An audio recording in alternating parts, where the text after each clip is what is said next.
We're here. Are you there? Are you there yet? Let's get the office cleaned. Get stretched. Get ready for another day.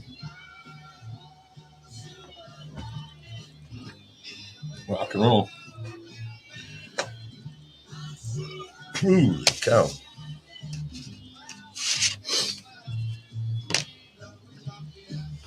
Mm-mm-mm.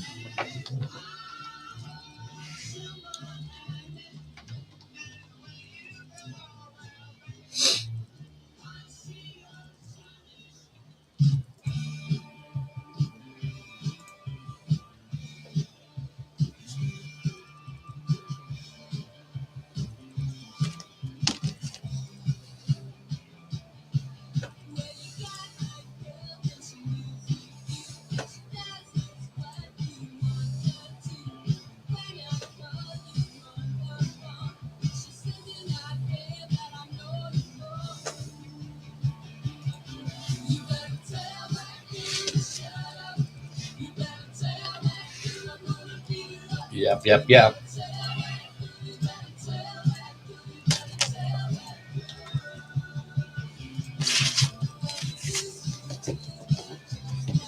People are tuning in. How you doing?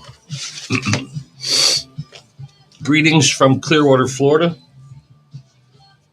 Happy, what day is today? Thursday. Happy Thursday morning. You know you're retired when you can't remember what day of the week it is, right?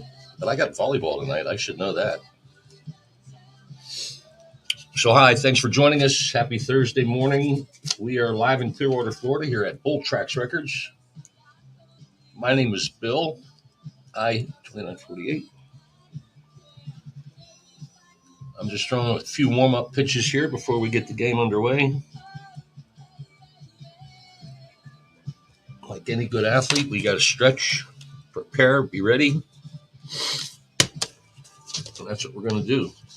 So, hey, we're here grading vinyl records all day long. That's my job. We get paid for this, really. Not a lot, but we get paid. But anyhow, basically what we're going to do is walk you through the process of what we do when we're grading vinyl records as we enter them into our inventory. That doesn't match. All right, so first things first, got to pull the vinyl out. Can't do anything without that. Second up, we're going to, we use a website called discogs.com. It's amazing. It's universally loved and used for identifying records and exact copies, pressings. This website is amazing. It'll show us pictures of the label that we can match up, information that's in the dead wax as far as record label, catalog number, pressing plant, all this is available here in the dead wax area. So that's part of the process. Once we've identified with just a simple catalog number, we need to narrow it down a little bit more. So first things first, let me add the catalog number into the search engine here at Discogs. Is this a promo? It is a promo version. All right, this is Jean-Michel Jarre, and a song called Fourth Rendezvous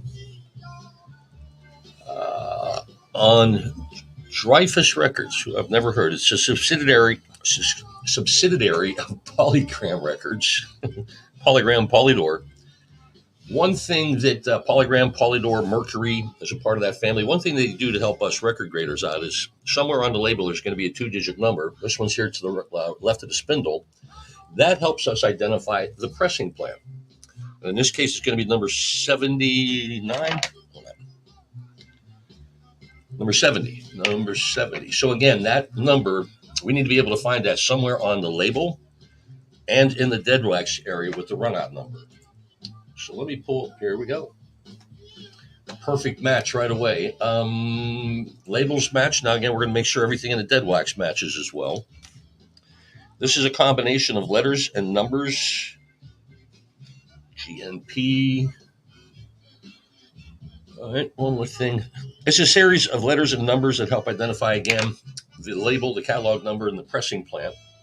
Everything that we see here matches up with what we found on the directory. So we have a perfect match. We can proceed to the next step of getting this thing listed on our website. Hi, folks. Holy cow. Where's everybody coming from all of a sudden? Wherever you're at, thanks for joining us. So we need to grade the vinyl. And this is pretty much the most important part because the whole value is based entirely on the vinyl, this piece of record right here. My job right now is I'm eyeballing it, looking for scratches, groove wear, scuff marks, any imperfections. I don't see any at all. This record, no, I take that back. There's a few small scratches here. But again, overall, this is pretty shiny, clean, the whole 9 yards. But I have to give it that VG plus grade just because of this one scratch. I really do. But as you can tell, the rest of this record is brilliant. But we're going to give it a VG plus, as I said. All right, so we have let's see, is this a generic cover here from Polygram. Polygram, Polydor, all part of that big Mercury family. So we're just going to list this as a generic cover, but a generic label cover. And we're going to give it a grade of VG plus while we're at it. And that's the whole process right there. We do that with each and every record that comes through. Now, the last step we need to do is put an identifying inventory sticker up here. Because there's no title of the song or the artist, anything up here. So we'll identify it with one of our inventory stickers, which we use with these Post-it notes. We go through these Post-it notes like crazy. 2948. And what I'm doing is I'm putting down a 10-digit number that corresponds with our listing here at Discogs. And then when you place your order with us, the title and the artists are going to be on your order, but this number is going to be there too. And that's the most important to help our shipping department identify your product and get it out. In fact, when you place your order with us, it takes about 24 hours, only 24 hours, to have your order picked, packed, and shipped. How long it takes to get to your house, it's up to the United States Postal Service at that point. But that explains what that sticker is all about. Now we rinse and repeat. Hi, people. Thanks for joining us. We are on all your favorite social media platforms, wherever you're at. Thanks for joining us. Big Thursday broadcast here today.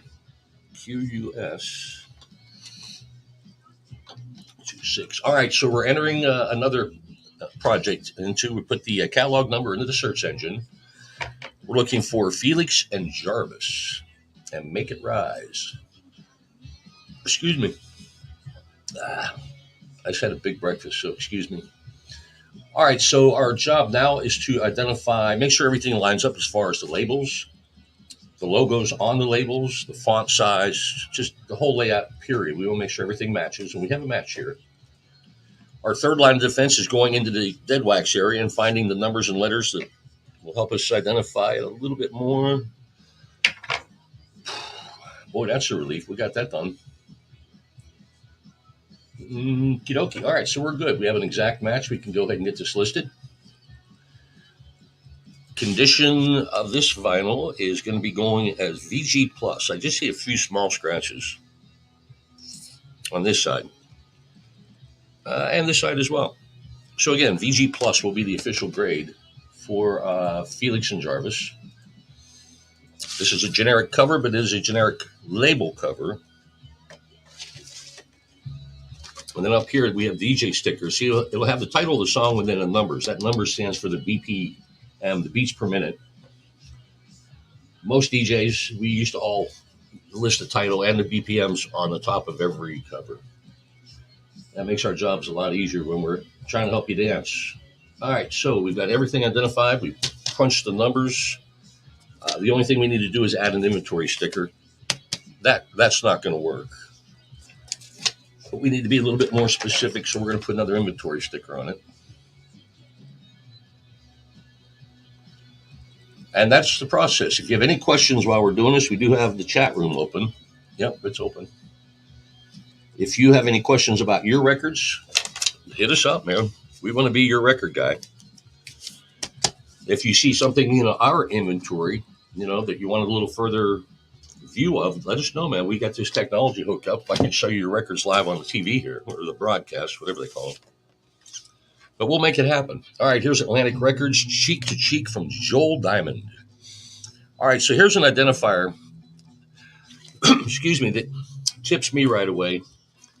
If a record catalog number begins with one of the following prefixes, either a PRO, an SPRO, an ED, or a DMD, if any of those prefixes appear on a label, that's going to identify it as a promotional copy.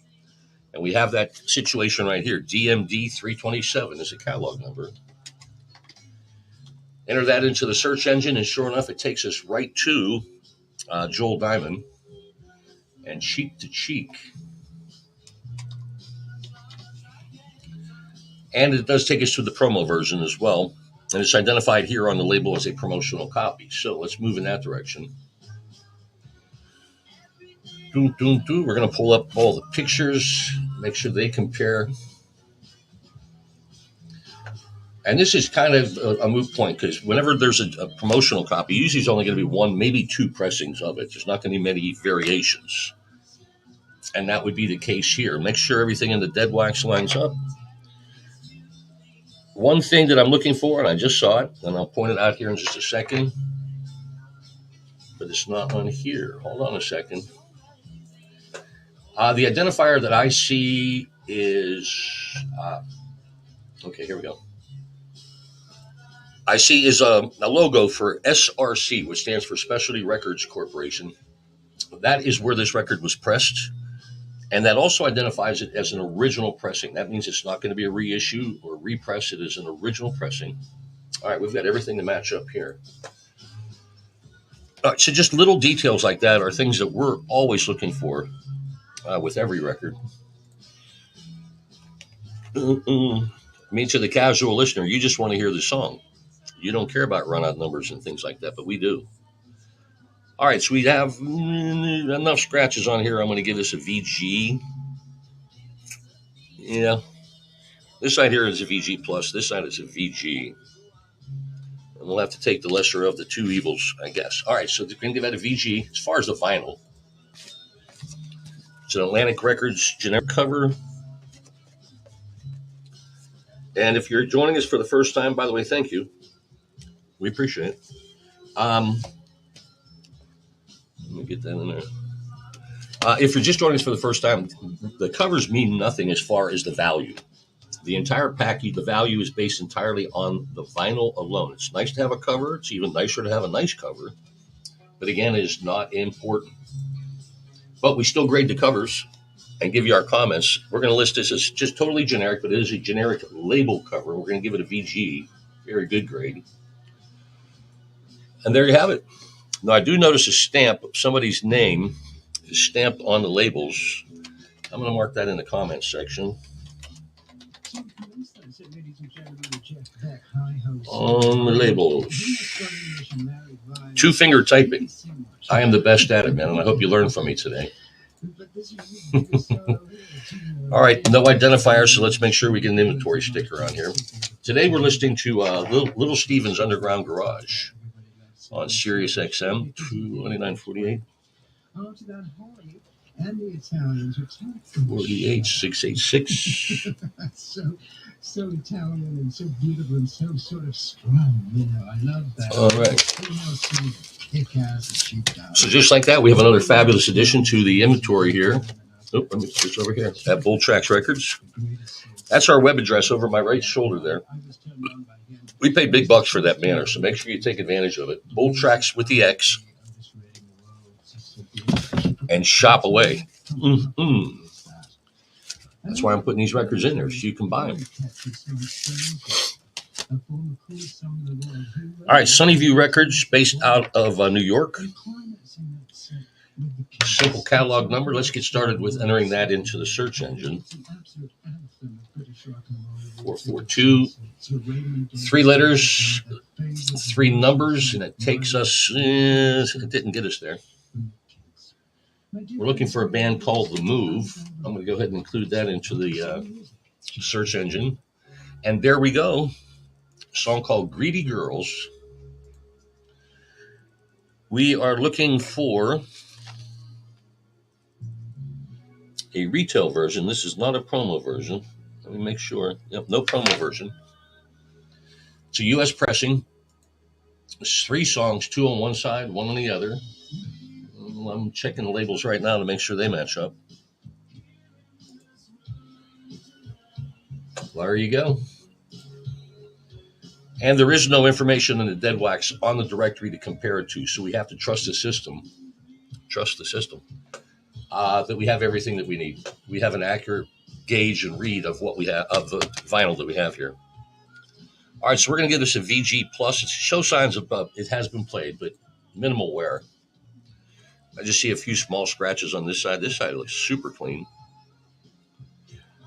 But again, even a VG plus record is an exceptional quality.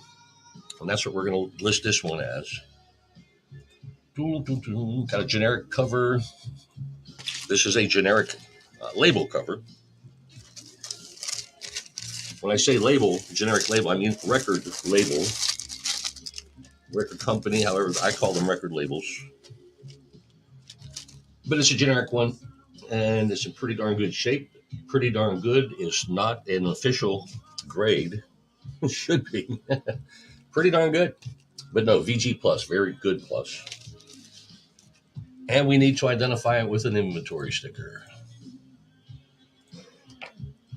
Boom. There you have it. Hi, more people tuning in. Thank you. My name is Bill. I am the recreation director here at Bull Tracks Records, 2948. We are here grading vinyl records. We tell cheesy jokes. We make obscure observations.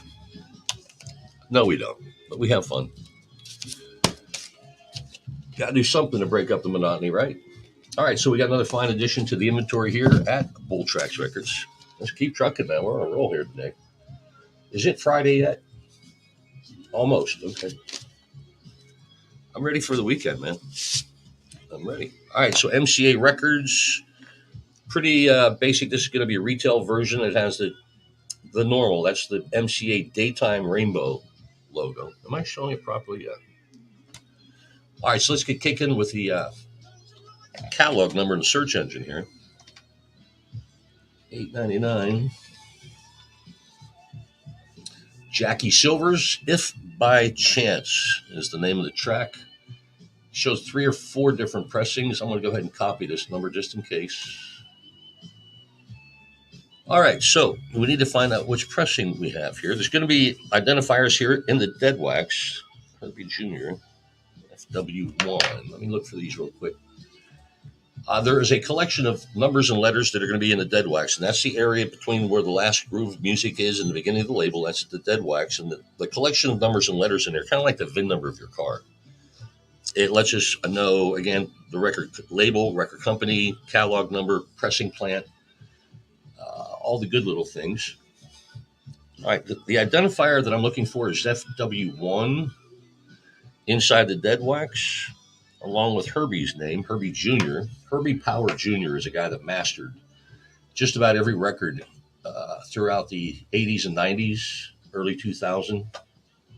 All right, so we have a match. It's the Pickneyville pressing, and we're ready to roll. Here's an interesting note. I just see here that this record has never been sold in any form, not this in particular, but this artist in this song have never been sold on either our website or the Discogs website, which is very unusual, especially since people have it and people want it. All right, so we have an exact version here. Let me just clean it up a little bit. What I'm using is a 100% cotton cloth, and I'm dusting this vinyl, trying to get the static dust. You'd be amazed how much dust these records attract. But again, go in a circular motion with the groove and help lift that out and give you a better indication of the condition of this record. I'm going to give this a VG plus. A few small scratches both sides, but still going to be an enjoyable listen. And like I said, this has never been sold on our website or Discogs, which is very, very unusual. All right, so what we need to do is crunch the numbers. Now, Bolt Tracks, we don't determine the price, the value of these things. I am not that smart, I promise you. But I do know how to get around and make the information I put into the search engine, make sure that that information accurately grades the valuation of this vinyl. So it's not me. It takes comparable sales of the same record, the same condition over like the past 5 years, and then it determines the value of it. So this thing shows up as a value of $5.35. When this record came out in what, 88? What year did they come out? 88. You know, it was a $2 record, but it has kept its value. It's gone up. It hasn't skyrocketed like a lot of the vinyl, but it has increased in value 2 times its original price. That says something about just the continuing surge of value of vinyl everywhere. All right, so enough of me. So this is an MCA Records, MCA generic cover. I'm going to have to put a sticker on that to keep everybody happy. And I'm okay with that. My job is to make everybody happy. And I hope I'm making you happy. I don't know how, but 29.48. And I'm going to be scratching my nose a lot. I don't scratch my nose at all when I leave here. I haven't scratched it since yesterday at 4:30. But we have a lot of dust in here just from these records. And I scratch my nose. I'm not picking it, just so you know ahead of time, all right? There we have it. Another great entry. Thanks to everybody for tuning in. Welcome. We are worldwide. It's amazing. My friends in Sweden can be watching, but they're not. All right, TK Disco. This is Greg Diamond and a song called Danger. Now, one thing that I noticed real quick is that we have probably a promotional version. What's the giveaway? That it's just a basic plain white label with some simple black text. If it's a promotion copy going to the radio stations or the clubs, they're not going to put any money into it. So that was the first indicator, and it does identify it as a promotional copy on the label. So that kind of narrows our focus on identifying exactly what version we have here. I do not see a number. There we go. TKD, which is the prefix for TK Disco. Where'd that number go? Here it is. Tiny little number. But with that identifier, we're able to quickly identify what version we have here. Here we go. The promo version, plain white label, simple identifiers in the dead wax. PW, we have a match. Let me look at the labels just to make positive sure. All right, we got it. But again, that's the attention to detail that we put into each and every record that passes through our gates here. Doesn't matter if it was a million seller or a 2 seller. It gets the same attention, same respect, same love as everybody else. All right, we got some slight scratches on this thing, very slight. Stuff you're not going to be able to see. I don't know why I keep holding it up, but I do. VG Plus will be the official grade for that one. Generic cover, but it is a TK Disco cover, so it would identify as a generic label cover. I'm going to give it a grade of VG while we're at it. And we're going to stuff it in the bin. Because it's not, take that back. We need to put a sticker on it first. So that's the way we do it around here. Again, if you have any questions, the chat room is always open. 29, 48. 48, 691, 028. Ripping right through it. All right, I'm going to have to take a 2-minute breather here. Go restock. Mr. Grinch, where you at? There you go. Mr. Grinch is here to entertain. You guys talk amongst yourselves, and I'll be back in 2.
What's happening?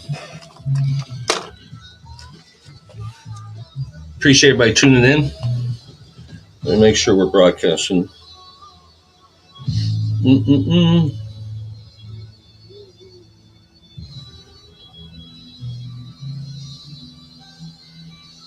Are we live? Pretty sure we're live. Yep, we are. Hi. We're good to go. Excuse me.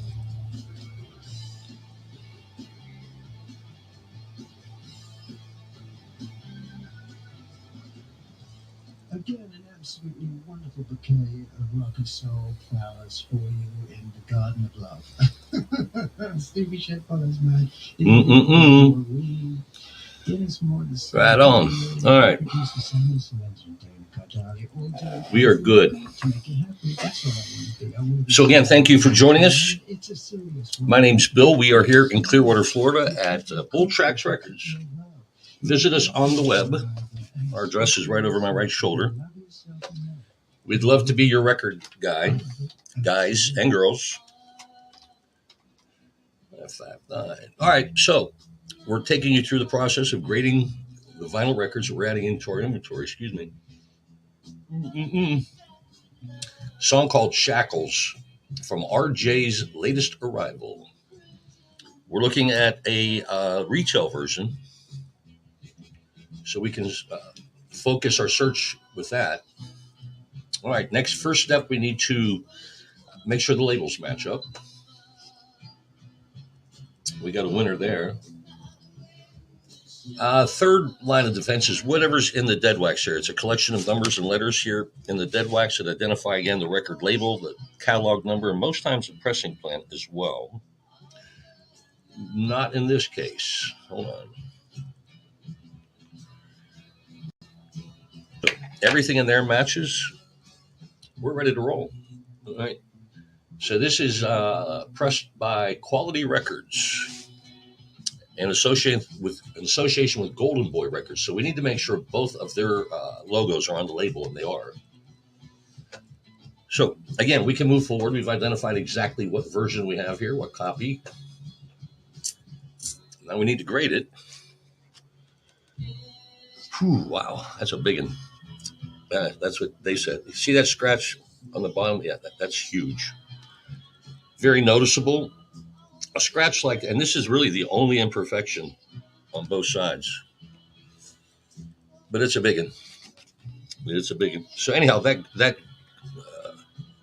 scratch alone is going to give this a VG grade, unfortunately, because that scratch is going to go spread across at least half of that track, and it's going to cause a hiss or a pop. I just know it is.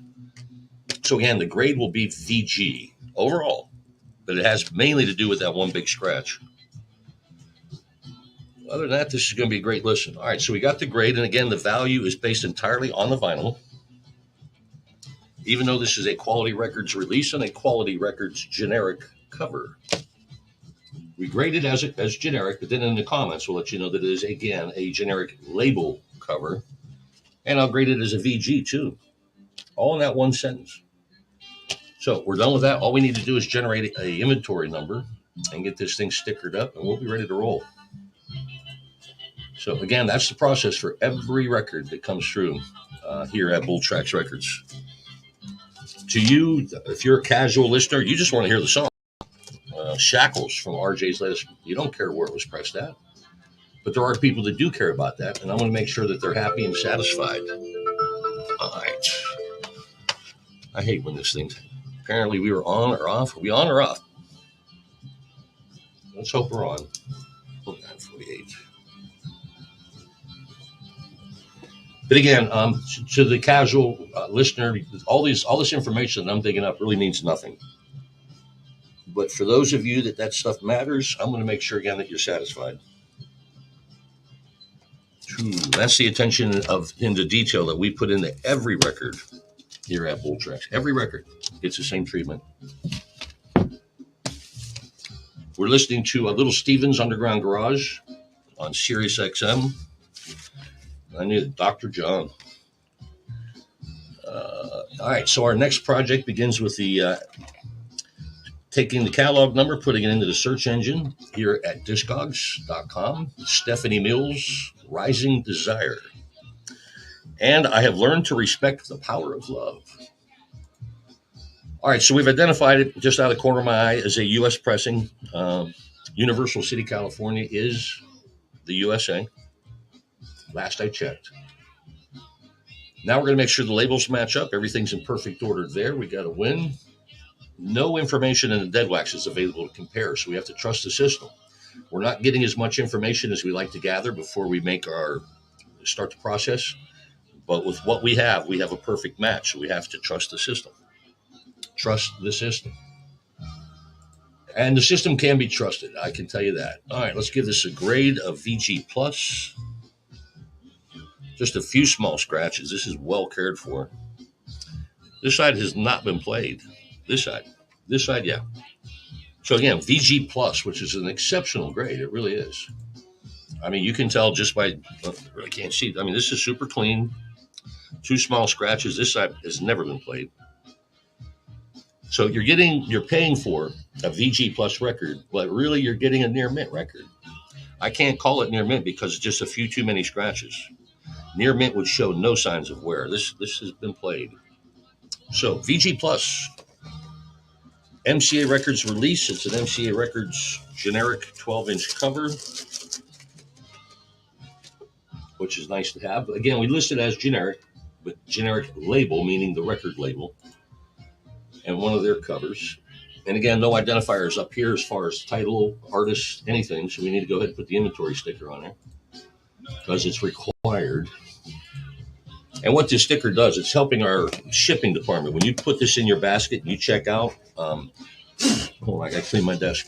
And check out, the artist name and title are going to be on that order, but so is this number that I'm going to apply to the Post-it note. And this will help us laser focus into finding your product. 696.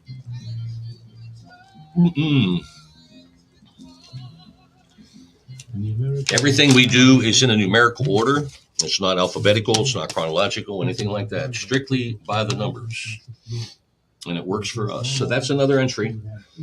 Once I hit the go button, which I just did moments ago, it takes, they say, about 5 minutes to get to the website. I've not timed it myself. Excuse me, I don't have time. But that's what I've been told. All right, jam-packed records. Let's go that way. And Trinery, who? Can't pronounce that name. All right, let me just find the catalog number so we can get started. JPI 2007. Wow. JPI 2007. There it is. They're playing our song. We need a retail version of this. It shows 4 different pressings for this release. So to narrow down and know which exact copy we have, we're going to start first with the labels. Going to make sure everything matches up as far as text size, or text font size, layout, track listings, things like that. That's what we're looking for. Everything matches up there perfectly. Okie dokie. Now there is information here in the dead wax that we can glean. Fuller Sound MF.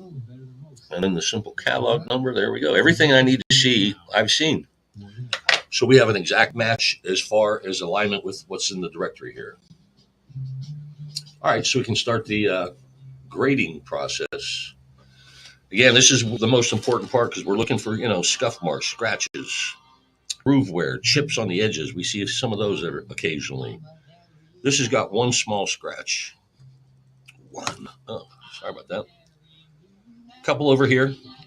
But again, you will not notice it. Once this thing's on the turntable and spinning, you're going to be grooving. You're going to be dancing. You're going to be loving whatever you're going to be doing. You won't notice it. So I'm going to give it a VG+. But again, it just shows it's a razor thin line between VG+ and near mint.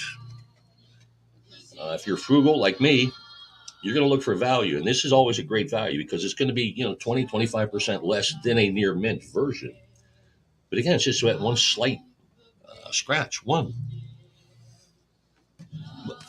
you'll learn that I tend to undergrade everything. This thing really could be a near mint, but I'm going to give it VG plus. Near mint, in my definition, means it shows no signs of wear, which is equal to a mint record.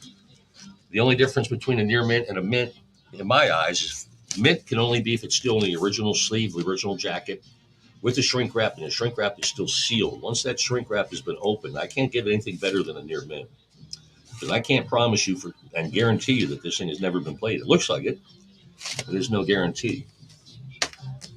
But we treat every record that way.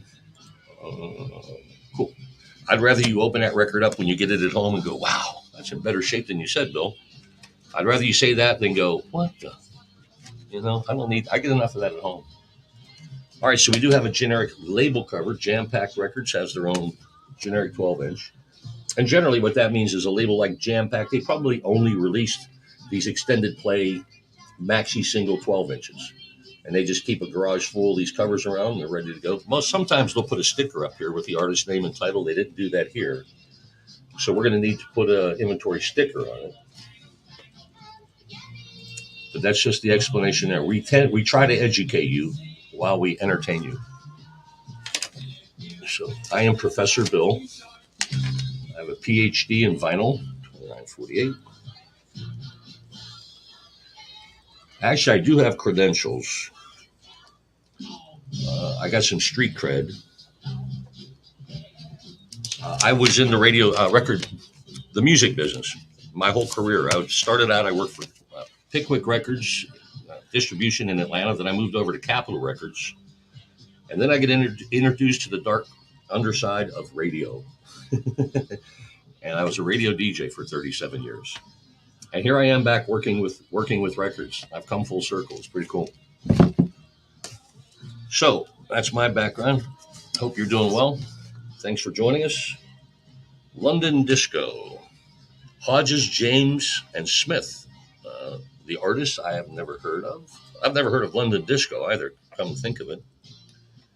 But we're going to discover what we have here by entering the catalog number into the search engine. We're looking for Hodges, James, and Smith. Adding the catalog number got us diddly squat. Hodges. All right, there we go. This is Don't Take Away Your Love and Since I Fell for You. The band. I like this song. All right, so we're looking for a 12-inch. It also shows some 7-inch listings, but we want 12 inches, not 7. Disco 3004. Again, we've identified it as a retail copy. So let's go ahead and head down that rabbit hole. Since I Fell for You. Again, now I'm looking at these labels to make sure the font size and everything matches up. Our first comp is not matching up. So we need to dig a little deeper. I am going to back up and find any and all U.S. Releases of this copy. It identifies 10 of them here on this website called Discogs. Again, this is a retail version, not a promo version.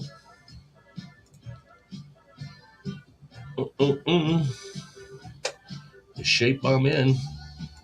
All right, so I'm looking again to make sure the label, text, font size, everything matches up. We have another miss here.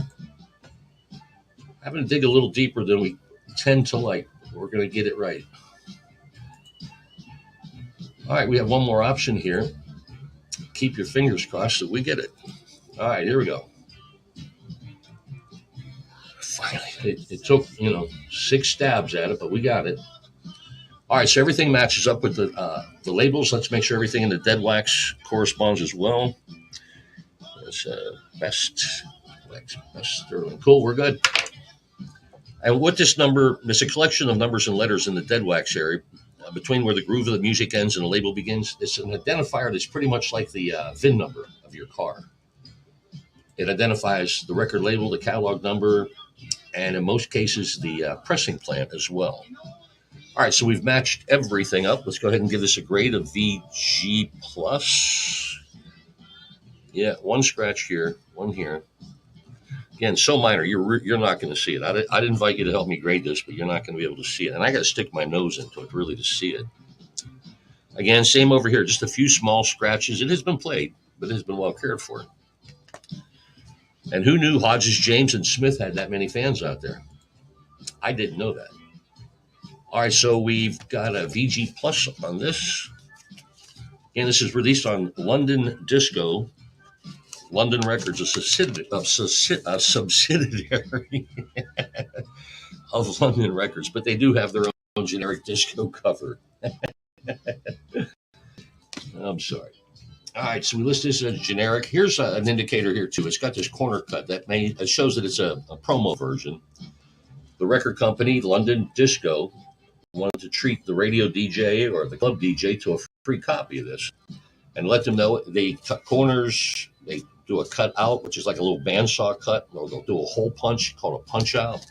Here's another identifier here, just a sticker on the back that says promotion. And again, the cover means nothing as far as the overall value. It's all based strictly on the vinyl. Hold on, let me click promo. Copy corner cut. Hi, this is Mike Dirt from Green Day. We're in Queens, Foxborough Hot Tubs, and you are listening in Little Steven's Underground Garage. All right, so we've done everything we need to do. We're going to crunch the numbers, add an inventory sticker to it, and keep this train rolling. We are a freight train of entertainment, 2948. 48, 711 308. And there you have it.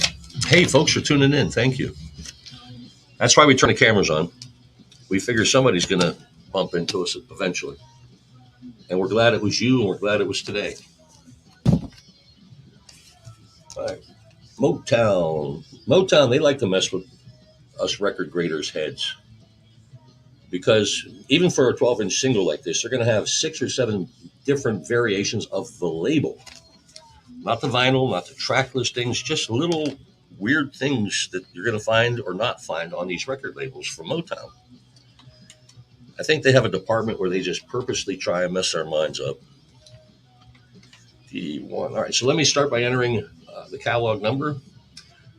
Surprisingly, it gives us just one option, as far as the pressing.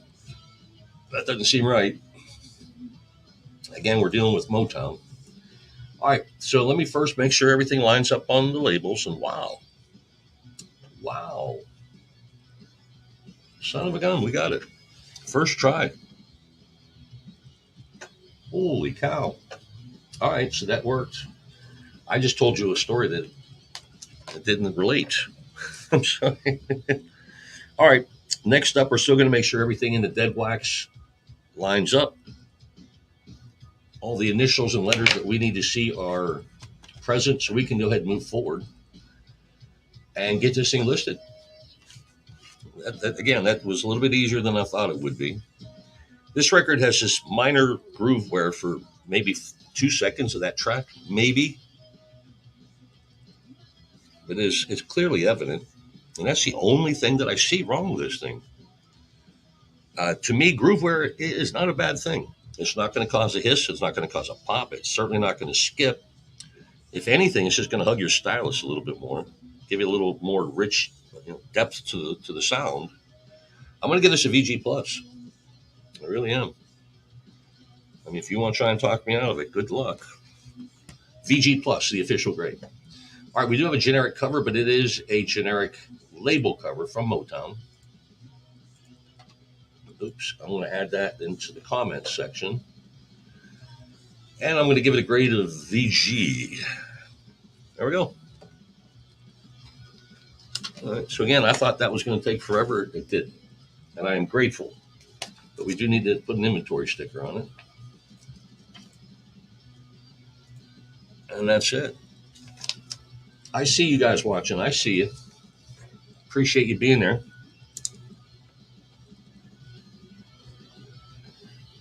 We are here grading vinyl records for 60, 10:30 till about 4, most days. Most days. Let's put this way. Pretty sure we'll be here tomorrow. But again, it's Friday. I'm retired. You never know. All right, so let's get this one in here. I've not seen one of these before, ever. This is an Electra Asylum Disco 12-inch. Again, I've never seen a cover like this. Pretty cool. You learn something new every day, don't you? And hopefully that won't be the only thing that I learned today. All right, so this Electra Records release from Bruni Pagan. Don't be so mean in your jeans. We're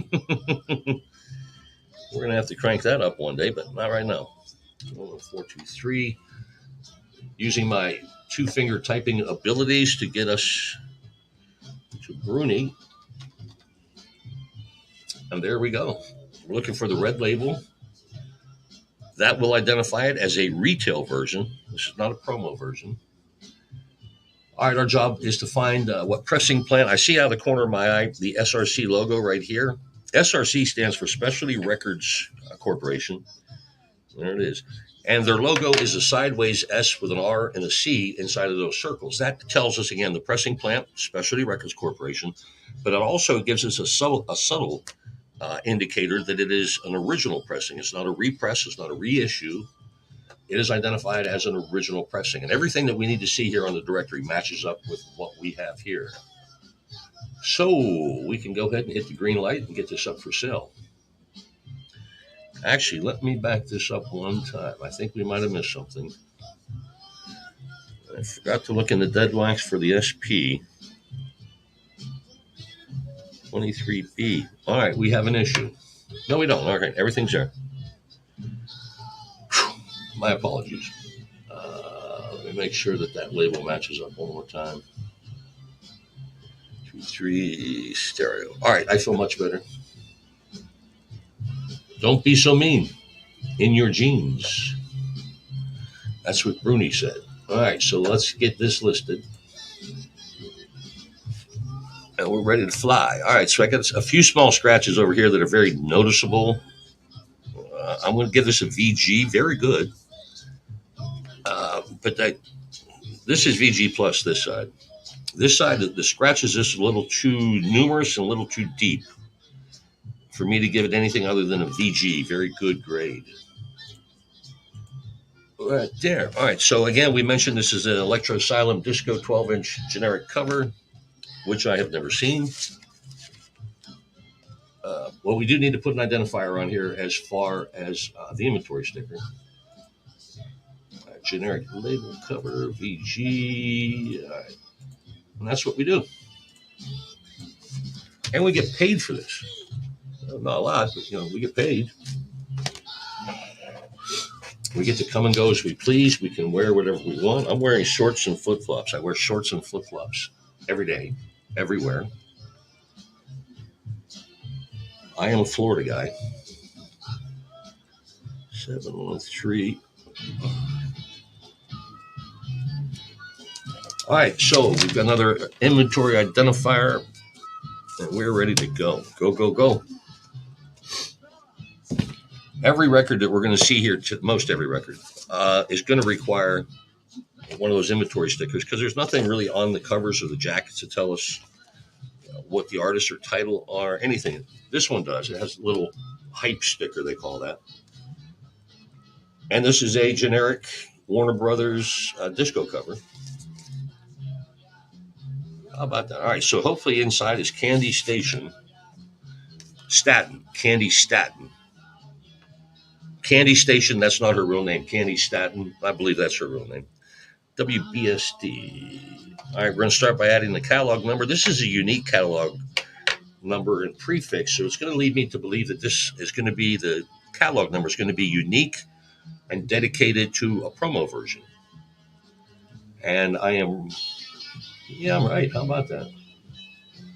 It does show, again, 5 different pressings for this, which is unusual. But we want the promo version. It's identified here as a promo on the label.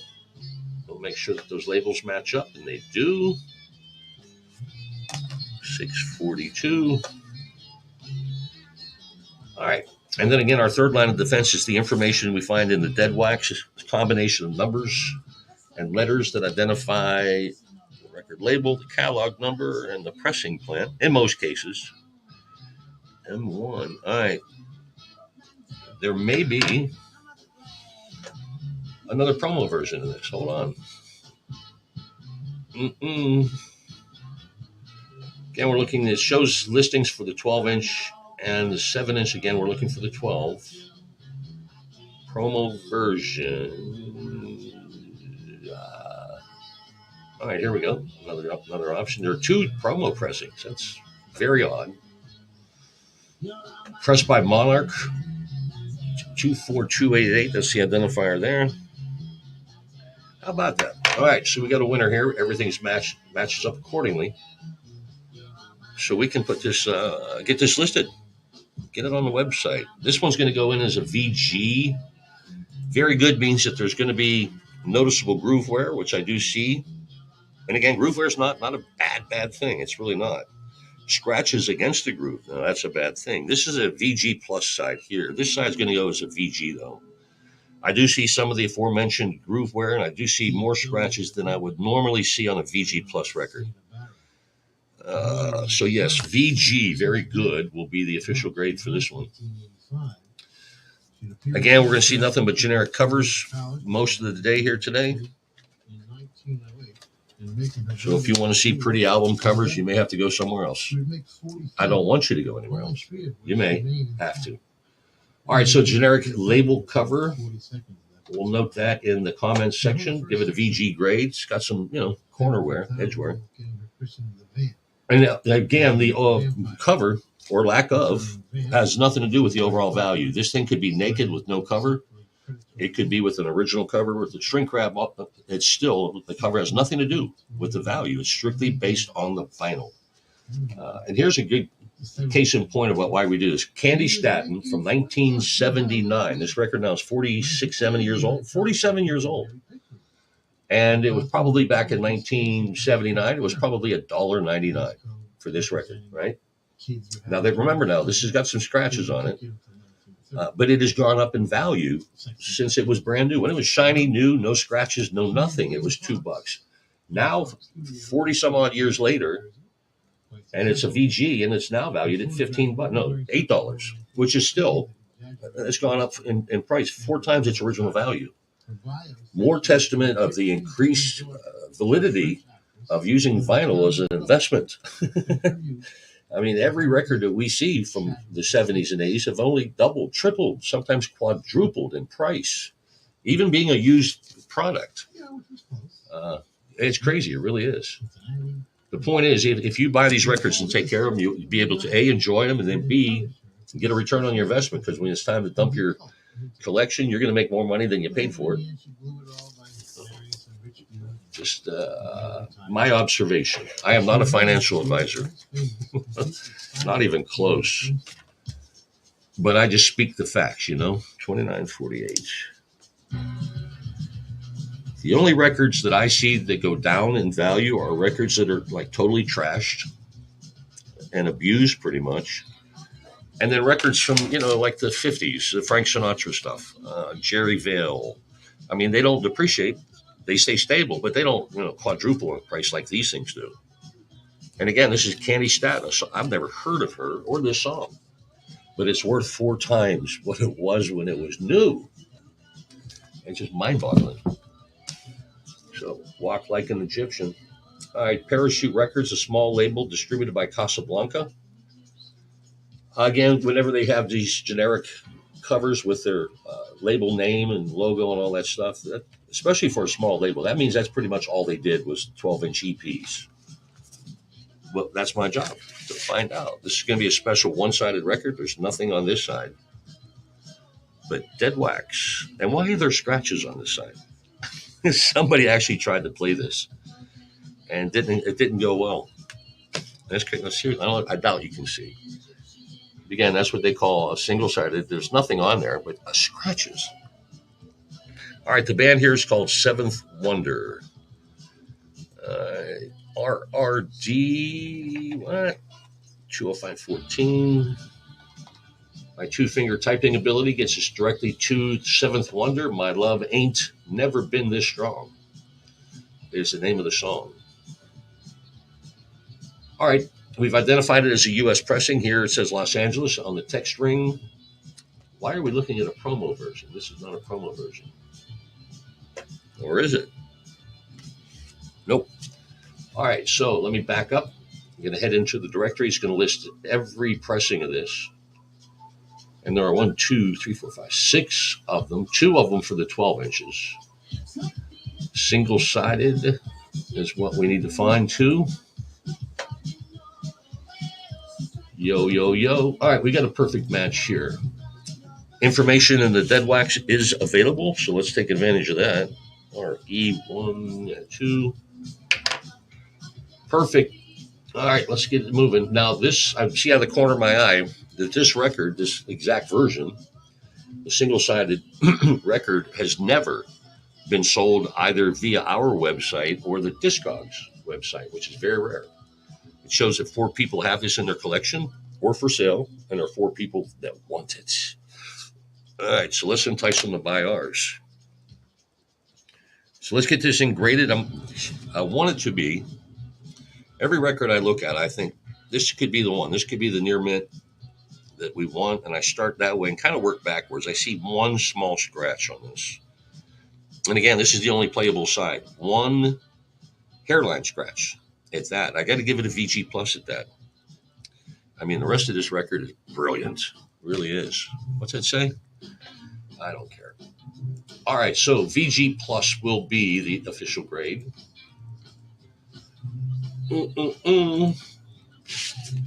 Parachute Records, again, a generic cover. Is that real? Okay, I guess that is. All right, so we have another entry. Let's generate a inventory number for it first. Generic label cover. Wow. Again, Parachute Records, not a large label by any means. The band Seventh Wonder, never heard of them. That's me. I'm a rock guy. My love ain't never been this strong. As I mentioned, 4 people have it in their collection or for sale. 4 people seem to apparently want it. This record came out in 1978, 46 years ago now. This was a $2 record at the most, $2. Now it's valued at $20. It sold for $2. It's worth $20. Holy cow. It takes your breath away. And when you think about it, how this thing has just kept going up in value. And it will continue to. This is like waterfront property, kids. They're not making any more. Wow. 10 times its original price. Jump on this now before it's 20 times its original price. That is just amazing. I need to get like a financial guy in here one day to talk about adding these, beefing up your portfolio with vinyl. I think we need to have that conversation. We really do. 481. And I've talked to my finance guy about these, and he doesn't recommend it. But he sees the value in it. And he knows that I'm getting paid to be here. Anyhow, I just 10 times its original value is what that's worth now. Cool deal. Hey, thanks for tuning in. I see you. I know you see me. I don't see you, but I know you're there. All right, Blowfly's New Year's Party. X-rated, restricted from airplay. Now, there's a good chance we're not going to be able to list this thing. Not that the Discogs website has any censorship at all. I don't believe they do, but whenever you have X-rated, restricted from airplay, we may have an issue. All right, so 453 ain't working. Blowfly.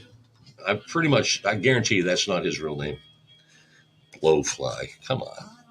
Your mama didn't name you that. But this is Blowfly's Christmas Party. All right, it's a U.S. pressing as identified here, Hialeah, Florida. That is, last I checked, that's the USA.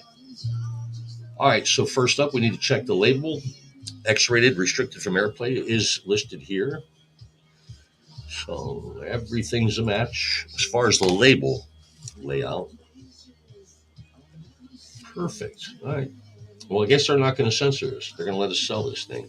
There is some information here in the dead wax that we can compare. We need to do that real quick. AAM, sterling stamp. All right, all the identifiers I need to see have been seen. So let's go ahead and get this listed. Somebody wants to have an X-rated restricted from airplay record. I'm sure there's somebody out there. This is going to go in as a grade of VG. When we say VG, that means when you look at it, you're going to notice some groove wear. And basically, it's just going to be in circular motion with the groove. And then you're also going to see scratches against those grooves, which is what we have here. Again, not a lot of scratches, but they're there. And this one notably, it caught my eye. So, given those light conditions, irregularities, I want to give this a VG grade. Very good. They use the word good a lot. Good, good plus, very good plus. I think they use the word good way too much, but I'm not here to rewrite the rules. I'm just here to play in the sandbox. All right, so we gave that a very good grade. We have a generic cover. This is a TK Disco release, TK Disco generic cover. All that matches up. But again, the value, condition of the cover means nothing to the overall value. But to people like us, we like to see the cover. We like to have the match. We like them to be in good shape. You know, the bones are still good structurally. The seams are good. So we got that for you now. All right, let me close this out. Generate a catalog number. And we are trucking. I'll throw that away later. 2948. 48, 378. Wait. 738. I'm using a 10-digit number that corresponds with our listing here on Discogs that also acts as our inventory number. And it helps us find it. Whenever you place your order with our shipping department, it's going to say Blowfly and Blowfly's Christmas party. Yeah, but we can't see that with all these records together. This number is what's going to stand out and help our shipping department properly pick your order. There's a method to our madness. There is. All right, Horizon Records, which is a subsidiary of A&M. I thought so. And that will justify the A&M generic cover because that is the distribution, who was distributed by. Ugh. All right, so let's start with a simple catalog number of our next project, 2702. Look at that, blazing fast, two-finger typing. Looking for a band called Yellow Magic Orchestra. Yellow Magic Orchestra. And a song called Computer Game. Okay. All right, so it is a U.S. pressing identified here on the bottom. Printed in the USA.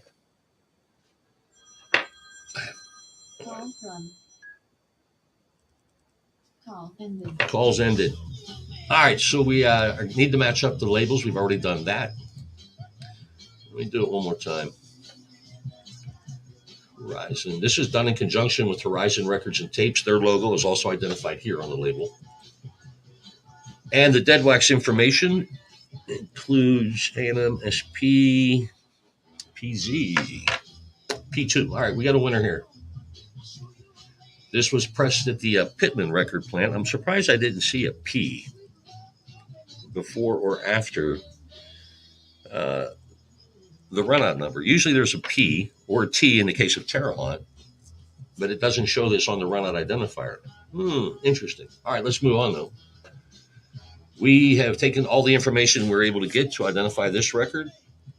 We just need to give it a grade now. A few small scratches here, a slight groove wear. Out of nowhere, that comes. This side has one small scratch and then a couple of my fingerprints on it now. This thing is right on the borderline, on the fence between VG and VG plus. And when that happens, I go undergrade. I take a step back. This is going to get on as VG, but good chances are good when you order this and you get it at home. You're going to like, Bill, this is way better than you said. Now, I'd rather that happen than what the. I get enough of that at home, right? All right, so we've identified everything. Again, we're going to give this a VG grade as far as the vinyl goes. We have a generic label cover. It's in very good shape, not VG plus. Very good. But again, it's a combination. It's nice to have these two married up, although that label cover means nothing. And I don't mean that in a derogatory way, but whenever we're crunching the numbers and determining the value, nobody asks any questions about the cover. So let's get another inventory sticker whipped out. Man, we're tearing through them today. 29.48.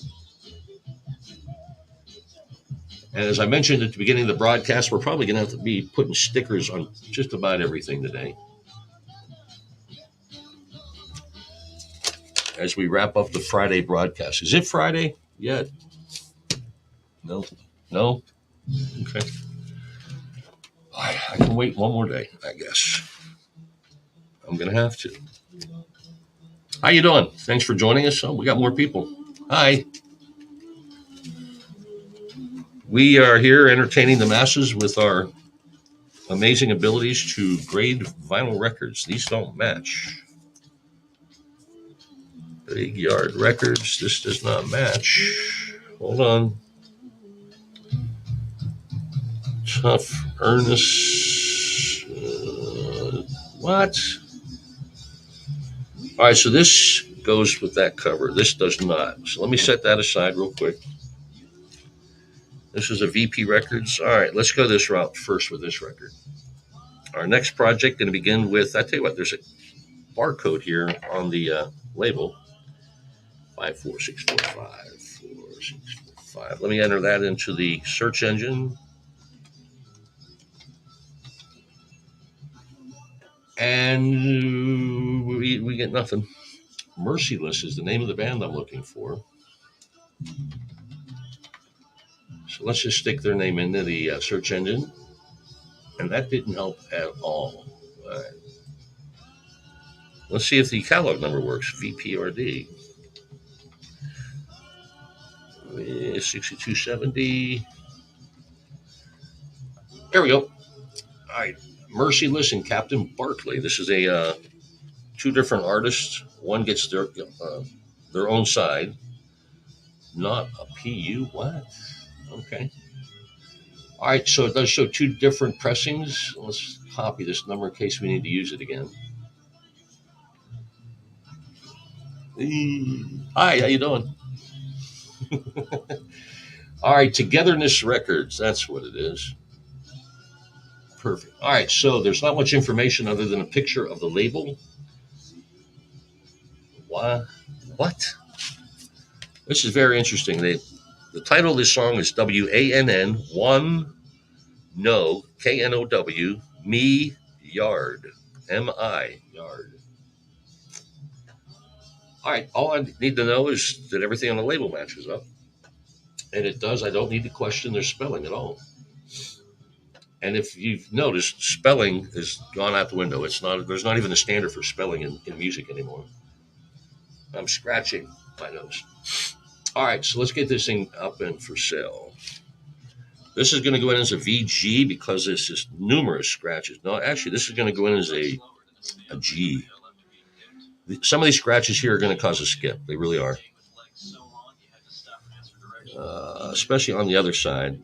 This just has light scratches and a lot of them. I'm going to go G on this. It's good. But, there could be some skipping again, like I said.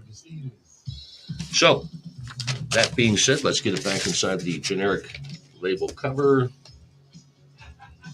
Uh-oh, somebody's laughing. Something's going on down the hall. All right, no identifiers as far as artist or title, so we're going to whip out another Post-it note and apply the all-important catalog number to this. That didn't turn out the way I wanted it. All right, 2948. I don't know if you can hear it. We're listening to Little Steven's Underground Garage on Sirius XM. I got to tune down a little bit than normal because we got flagged for a copyright thing the other day. I don't know who told on us, who squealed on us. Somebody did. All right, here we go. Zipper Records. No, Vendetta Records. But they come with that zipper, and this is not. Nope, that's not a match. Let me look real quick to make sure we don't have any other Vendetta. I don't really like getting into the cover swap a lot. I'm going to pass on this one. All right, so what we have inside is not Vendetta Records. This is going to be A and B Records.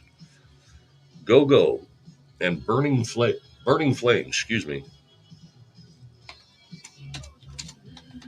A and B Records, number 286.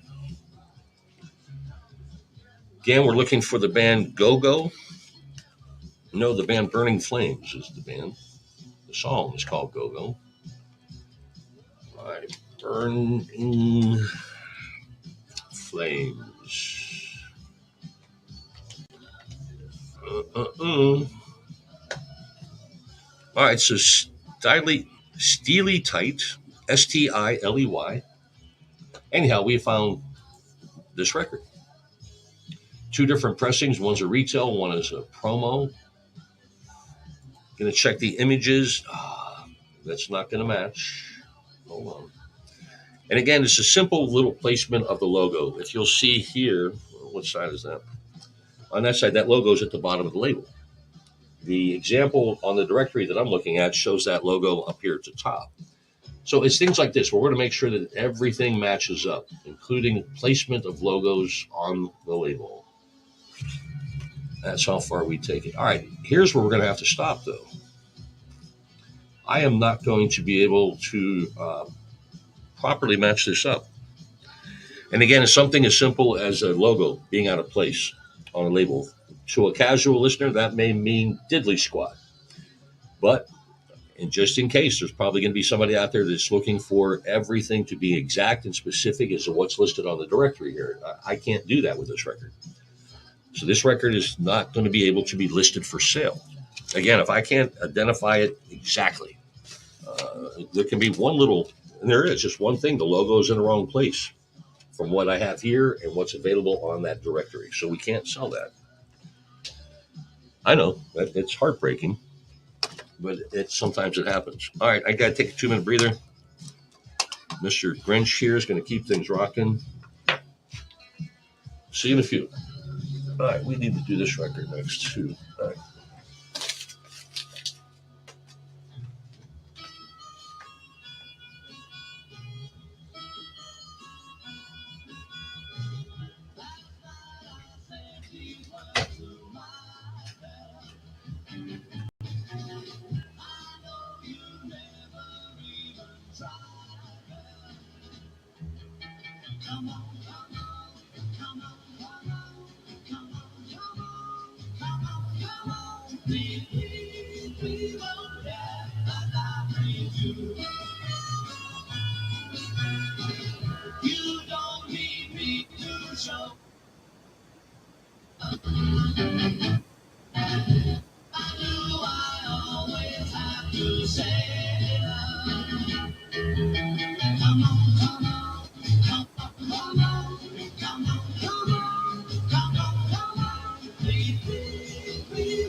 They say you gotta get the heart, try to prove it different. It's far. They say it's on the tip of your tongue. You've been making up excuses since you were young. I don't wanna be your babysitter. I don't wanna be your 5 a.m. I don't wanna be your chick mama. I don't wanna take your restless friend. You said I'm on the edge of the world. You're walking down the street like a vicious girl. You're calling it a chemical crime. You got a lot of nothing, but it's not, so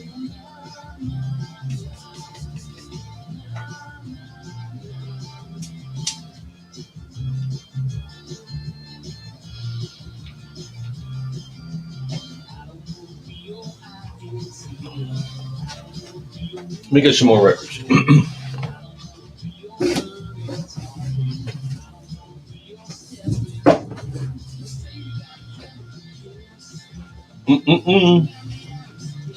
I got more records. Holy cow.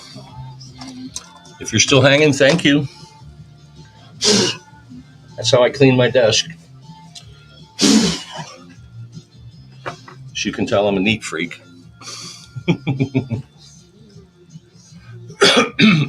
Excuse me. Burping again.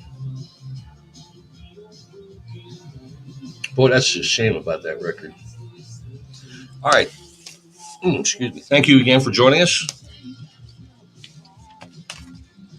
We are here in Clearwater, Florida. What a beautiful day, too. At Bull Tracks Records. And we're showing off our extreme talents in grading vinyl records that we're entering into our inventory. ADP. And we're on to our next project. This is going to be interesting. Look at the label. Very basic, very generic. It doesn't identify itself as a promo version, but that's, to me, that's the first indicator is that label. But we're looking for a Whitney Houston record. Huh? Whitney. Now, there is no identifier as far as the record label, no logo. It did give us a simple catalog number. Hold on. That I screwed up. Yes, hey, holy cow, we found this record. It is a promo version from Whitney Houston. I can't believe that this is authorized to be sold. It's on Arista Records, but again, there's no identifier on here at all. It says Arista Records, and that's very rare for a behemoth label like Arista to do that. I mean, we do have a generic Arista cover. Interesting. I'm surprised that we're able to find this version of it and that we're able to put it up for sale. All right, so we've identified everything we need to as far as this label goes. It's just crazy. All right. So let's just quick question again and get it up for sale. Again, this is a promo version that was sent to a DJ at a radio station or at a club somewhere. in hopes that they would play the new Whitney song without having to buy the album. Again, this was given to them for free. I'm using a 100% cotton cloth. I'm going to circular motion. I'm just lifting out any static dust to give me a better indication of the grade of this. And I'm seeing that one tiny scratch. There is just one tiny scratch on this side that I see clearly. Nothing over here. This is super clean. But that's, again, that just shows you the razor thin line between a VG Plus and a near mint record. One little scratch makes a difference. You're not going to notice it when you play it. So, and it's going to save you some money because it's going to be about a 20% discount from a near mint condition record. And I recognize those things because I'm frugal as they get. All right, so we again have, I'm going to give this a VG Plus for the vinyl. But man, it was damn close. It really was. All right, again, it's a generic label cover. It's an Arista release. It's an Arista cover, VG Plus shape, good to go. No identifiers here, so we're going to have to sticker it up. But wow. That's the beauty of this website, Discogs. I predicted that we would not find a version of that, and it made me look like a fool. And I'm okay with that. I am. So, it's a unique, very unique piece right there. Not a lot of those were produced. 2948. And again, I was surprised, given it's an Arista Records release, that their logo was not anywhere on that label. Anywhere. 6-8. But you know what? I'm not writing the rules. I'm just playing by them. That's how I do it. My name's Bill, by the way. We are here at Bull Tracks Records. If you're shopping for vinyl, man, please check us out. We have over 200,000 pieces. On the TikTok camera, you can see just a portion of what we got behind me. Can I turn that? No, I'm not going to mess with that. Trust me, there's a lot of records back here. And if you have a specific question about something in our inventory, maybe you want me to give you a live demonstration of grading of that record, particular one that you want, let me know. We got the chat room open. We can, with technology, we can do those things now. All right, so here we have a Motown release. Motown, again, they like to screw with our heads as far as the label layout. Sometimes there's half a dozen to a dozen different variations of it. This one has a separate Motown logo here that we need to make sure we have on the identifiers that we see here in the directory. All right, 4574. I'm going to start with a simple catalog number. In the search engine here at Discogs, again, we're looking for a retail version. And it shows three different pressings. Two of them, though, are promo versions. So we've identified it as a U.S. pressing here on the bottom, distributed in the United States. So that's an automatic. Next up, let's make sure the label matches up. That's always the curveball. Oh, please stop. Whatever.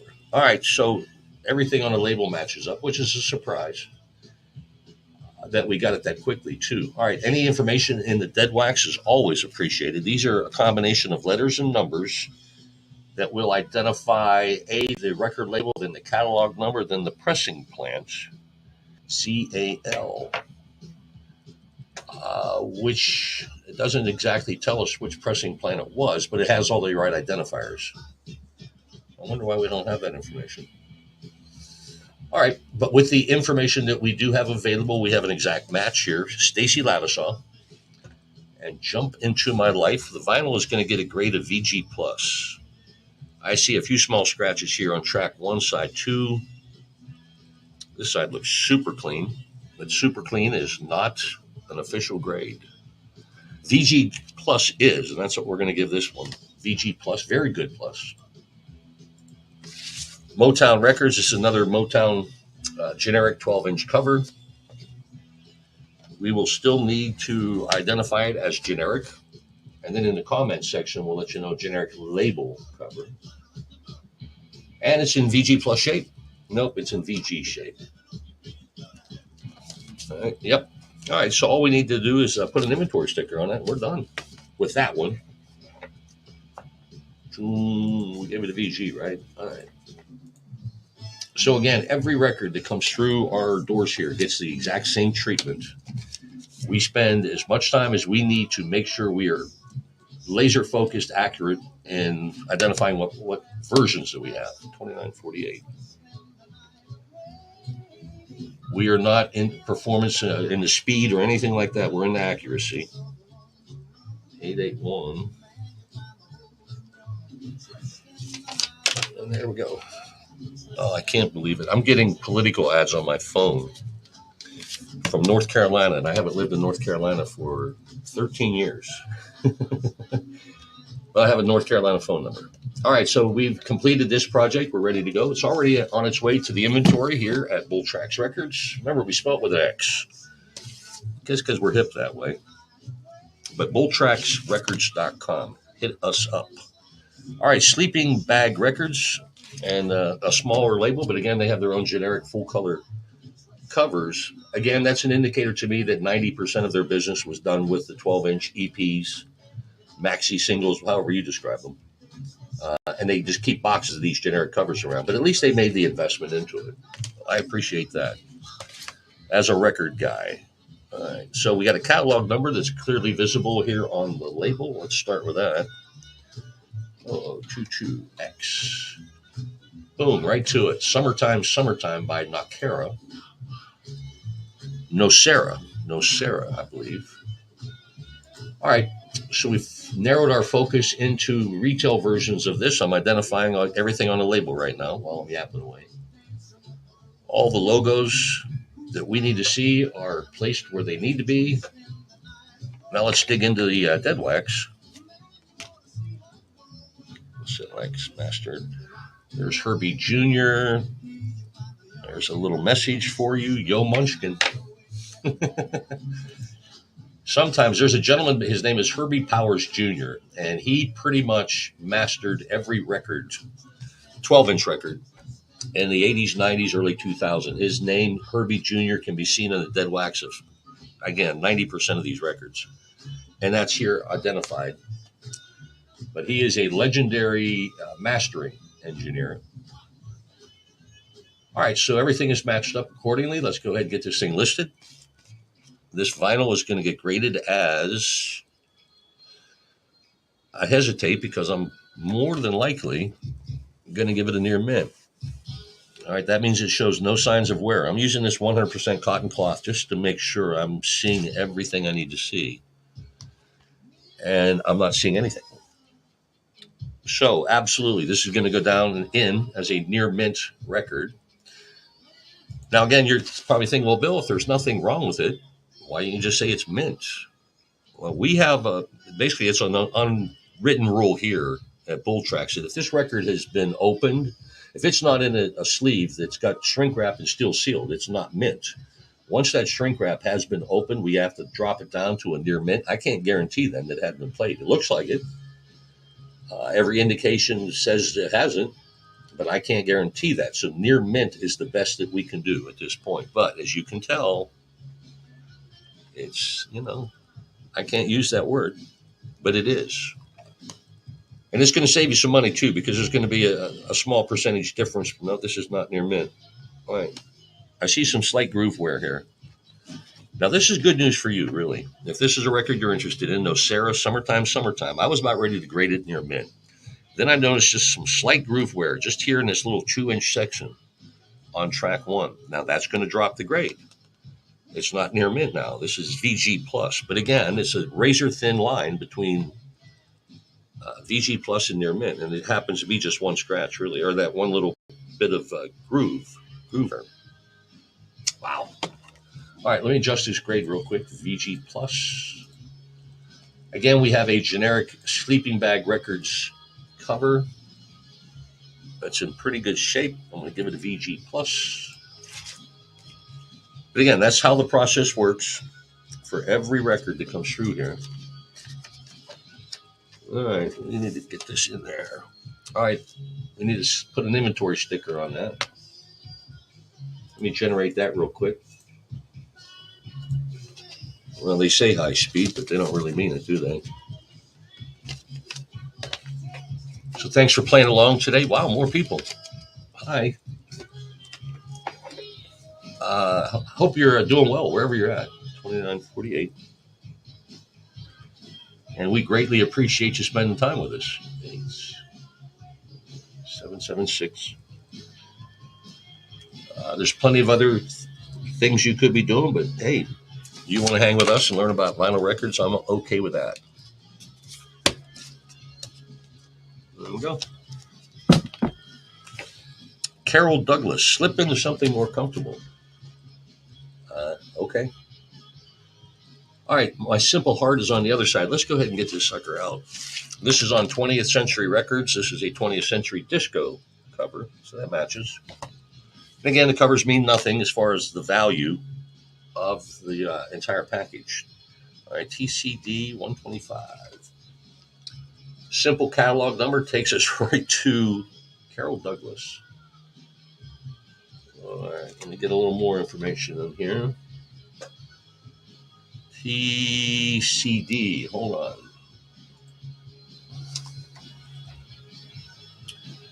There we go. All right, this is a retail version. Nothing on the label that identifies it as a promo. So let's get on that rabbit hole. Failure to communicate. All right, so matching up the labels is going to be a pretty simple process. Again, we're just looking for font size, logos, layout, track listings, things like that. But we have an exact match. Let's make sure everything in the dead wax is cool too. There's a lot of dead wax here. I mean, that takes up 3/4 of the record pretty much. So there's a lot of space to have that number, and here it is, super tiny. BSB1S, and we have a match. Cool deal. All right, so let's go ahead and get this thing listed. Grading of the vinyl is the most important, again, because the entire value is based on this vinyl and its condition. I'm going to give this a VG+. It's been played maybe one time, two at the top, but it's been played but cared for. This side has never been played. But again, given that, we're going to give it a VG+. But again, that close to being near mint. More people. Wow. Thank you for reviewing us on the TikTok thing, and on the Facebook thing, and on the Twitch, and the Twitter, and the YouTube. We're everywhere. We appreciate you finding us. Let your friends know about us, what we're doing, especially if they got their vinyl addicts, like we are. All right, generic label cover. I'm going to give it a VG, some slight edge and corner wear. And we're going to generate an inventory number so we can find it quicker. Whenever you put this in your basket and you check out, it'll show that you want Carol Douglas, My Simple Heart, but it doesn't say anything on there when we're searching for it. So there's also going to be a 10-digit number that's going to be associated with your order that will identify this record, 2948. And that's what all these multiple stickers are doing. Hey, I know it's the most exciting part of our broadcast is when I bow my head to write numbers on Post-it notes. But that's the way it is. It is what it is, right? So, Razzmatazz. All right, that's the name of this record label. Never heard of them. Song called Catawba, or a band called Catawba, one or the other. All right, here's an indicator that's going to be a promo copy. The prefix of the catalog number begins with the initials DJ. Disc jockey. I know what that means. 5509. I was a DJ, a radio DJ for 37 years. I did some club work. Mostly I had a side hustle where I worked as a DJ in one of the adult establishments in Atlanta, Georgia. It was a lot of fun. But anyhow, let's move on. Catawba. All right, High Five is the name of the song. Apparently, this is a promo version. Again, we identified that early with the prefix DJ in the catalog number. Right. All right. So next up, we need to make sure everything matches as far as the labels go. It's a pretty busy label. But again, I'm looking for words like for promotion use only. We found that. The DJ. We're going to have limited information in the dead wax. In fact, we have none to compare it with. So we've got a match here. Again, we didn't get all the information that we wanted, but what was available, we did utilize it and found and identified what version we have here. So the hard stuff's been done. Now we just need to breeze through the end here, get this thing graded. I'm going to give it a VG plus. Yeah, these concern me here. Hold on. Let me look at the other side. I'm going to give it a VG plus. VG plus means that a record has been played. You may see some signs of wear, but otherwise it's been well cared for. I've got this small collection of, I can't even describe what they are. Okay, you can see that on that screen, but well, you could, but they're there. I'm still going to give it a VG plus though.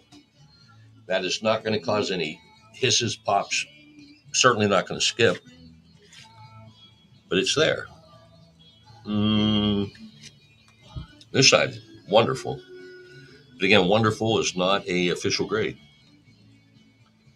So again, you know what? I'm going to back this down to a VG. I really am.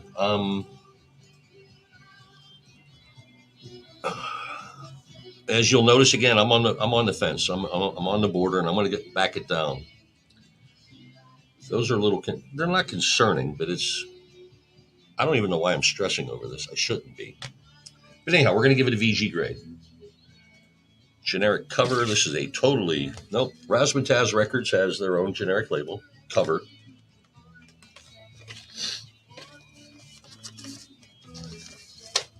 Oh, I can't believe I was stressing over that. But again, we want this thing to be as accurate as possible.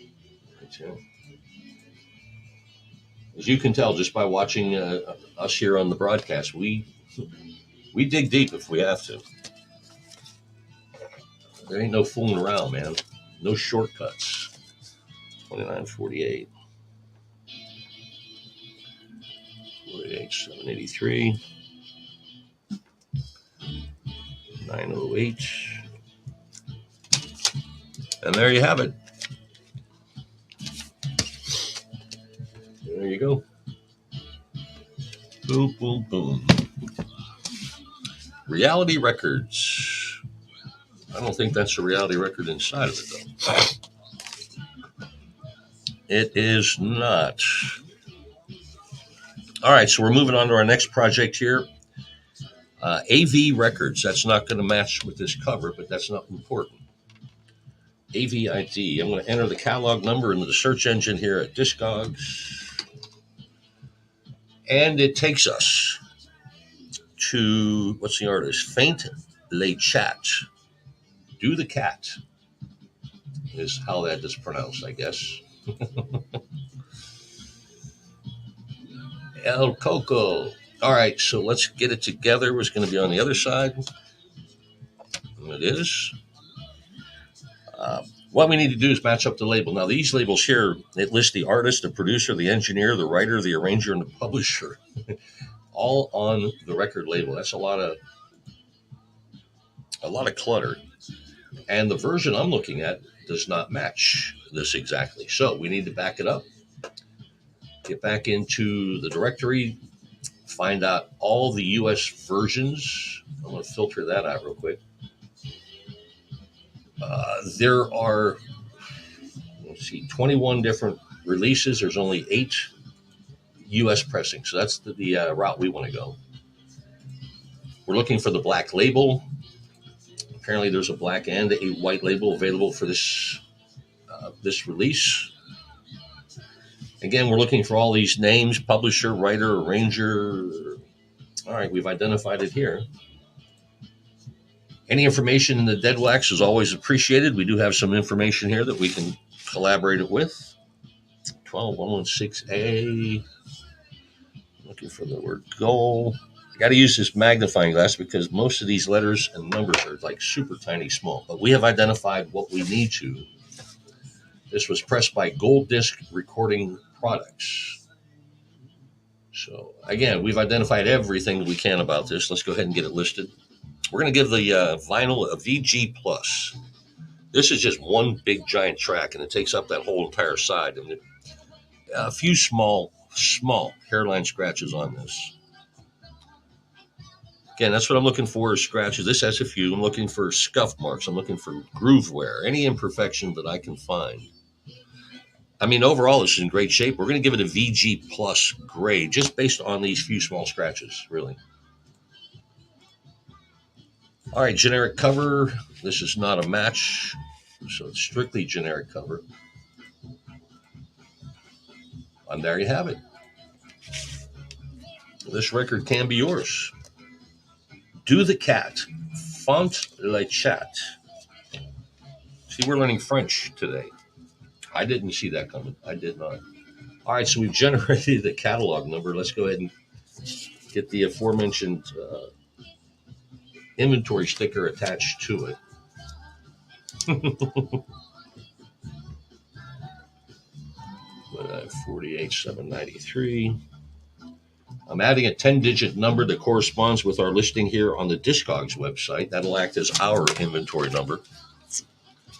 And again, these numbers help our shipping department track these down. Saves them a whole bunch of time. And my job is to make everybody else's job easier. It's actually written on my job description. Some of that may or may not be true. I don't know. Yarborough and Peoples. This is not my buddy Randy Yarborough, is it? I'm sure he would have told me if he had a group together. Ted 1. All right, let's get this catalog number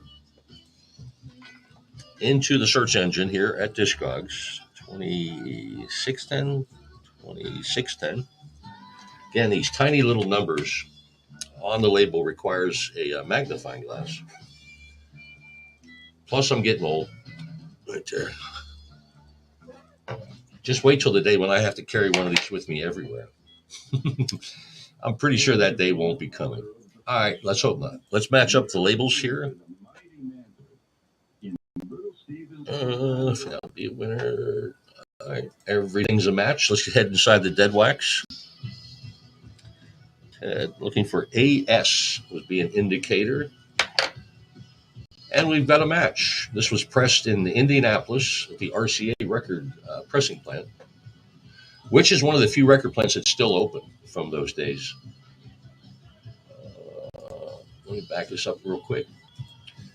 So many of the record labels, well, I take that back. The plant was closed in 1989. Interesting. 1988, 89, if you recall, that's when CDs started gaining traction, and they quit pressing records. And then records started surging again, and there was a backlog of being able to get records pressed because the number of plants had been reduced by like 60%. So anyhow, we've got everything matches here, so we can go ahead and get this listed. This is a Total Experience Records release. Again, from 1988. Wow. This is, again, micro close to being a near mint record, but this side is absolutely near mint. Absolutely. This side, two small scratches are killing it for me. And again, these are scratches that I have to stick my nose into this thing to actually see them. It's not going to affect you. Once you drop this on the turntable, drop the needle, this is going to be the least of your worries. This is going to play like a near mint record, is the bottom line. But we're going to give it a VG plus grade just because of the small scratches. Again, it's a Total Experience Records release. We have a generic Total Experience cover. But still, we list it as generic label cover. I'm going to give it a VG grade. It's got some noticeable ring edge and corner wear. And it needs an inventory sticker. So let's close this out and generate that number. Rocking and rolling. Happy Friday. I know it's not Friday. I wish it was. 29:48. But I like Thursdays too because I got volleyball tonight. I play beach volleyball. 4-on-4. I play it at a level that's known as double B, which is pretty damn good, especially for an old man like me. But I've been playing since I was 13 years old. I play 2 nights a week, and I still kick ass. So the minute my game goes away, I'm going to quit playing, but I still got game, kids. All right, Relativity Records. or Robbins Records, I should say. I thought that was a Relativity logo. But again, it's a smaller label, Robbins Entertainment. I have heard of them, but I thought I saw that was a Relativity Records logo, but no. All right, one thing that I see quickly is that it's just a plain white label, simple black text, more than likely going to be a promotional copy. And as I look at the label, I do see that identifier here to the left of the spindle. So let's get started with the catalog number 72050. Lightning fast two-finger typing. It takes us right to the song Omnibus from Laut Spreaker. Interesting. Laut, A-L-A-U-T, Laut. Identified as on the directory here, it shows that we have a promo version, so we're going to dig in a little deeper here. Pulling up the picture of the label. Again, this is a small record label, a minor release, but yet the very visible, very detailed pictures of this label are here on the Discogs directory. And again, I predicted we weren't going to find this. And once again, it made me look like a fool. Every record, I swear, every record, no matter where it's been released, here, Germany, Switzerland, somehow it makes its way onto this Discogs website. And for a vinyl junkie like me, this is like a heaven. The information that you learn, the knowledge you gain of records, if that's your thing, like me, it's like a bottomless pit. It really is. All right, we need to give this a VG plus. I see some scratches, not on this side, but I do on this side. Any sign of wear, best I can go is a VG plus. And again, this is minor wear. Good to go. All right, a generic cover, but as I mentioned, it's a generic label cover, and it's in very good shape too. So we'll give it a VG plus. The Mighty Manford right now talking on Little Steven's Underground Garage. He was in a band called the Wiggles or the Woggles or something. He knows his stuff though. All right, so we need there's no identifier up here as far as artist or title. So yeah, we're going to need to put an inventory sticker on it because that's the way it works. Wow, more people. Hi, how you doing? 2948. I should have a name tag on, really. I'm Bill. I am the recreation director here in the Fun and Games department at Bull Tracks Records. And it's all about having fun. If you have fun while you're at work, you're not really working, right? And just like my previous career, I was a radio DJ. I got paid to have fun every day. They let me drink beer because Budweiser was my sponsor. I could drink beer while I was working. All right, this is interesting. This is going to be, wow. So what this is here, this is what we used to have in the old days. And this kind of brings back some memories. Whenever this record would show up at the radio station, let me back this up first. First of all, we have a promo copy identified by A, the simplicity of the label, and then B, the catalog number, which begins with the prefix ED, which again was going to identify this as a unique and specific catalog number for a promo version.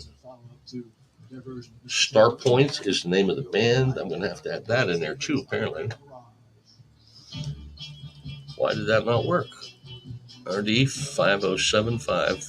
It's making me a liar. All right, let me put title and artist in there. Restless. Again, my blazing fast two-finger typing is amazing, everybody. All right, so we need the 12-inch 33 promo. And we need an SP pressing, which means specialty record. SRC. So let me dig this out. That might help. Again, we've identified it as a promo version just based on the label. We're going to get to these pictures real quick. This is pretty much a moot point. No, it's not. This is not a match. Well, because that's the whole record. Hold on. All right, so let's dig in a little deeper here. Again, we're looking for not the full LP. We're looking for the 12-inch. Why is that not working? All right, let me go ahead and restart this.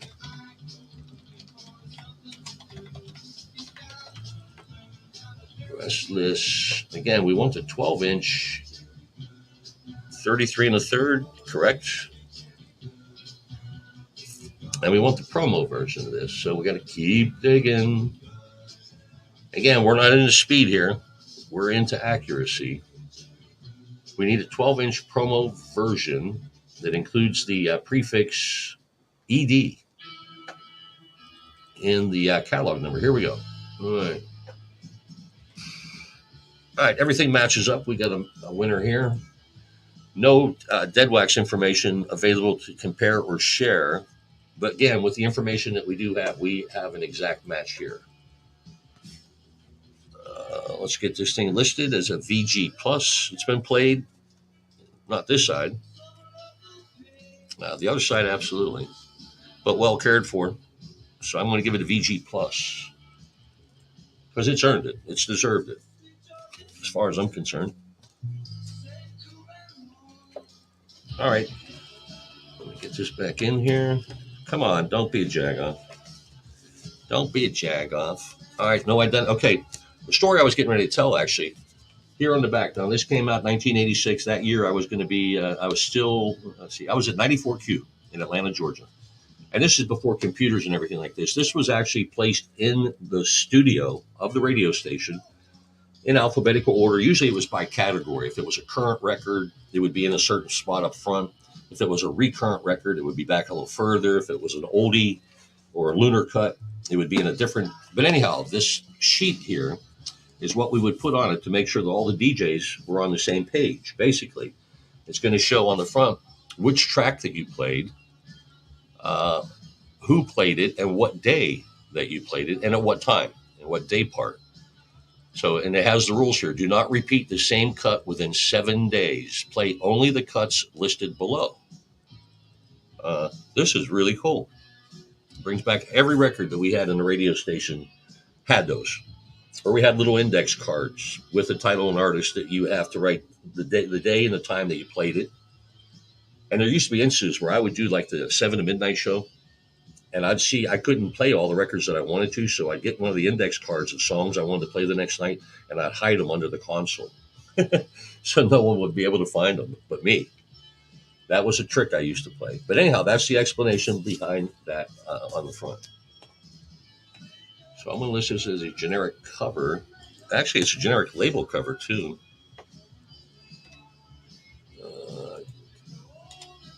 Let's see. DJ sheet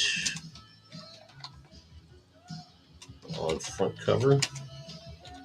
And that's basically the only way to list that. It's a DJ sheet, the paper.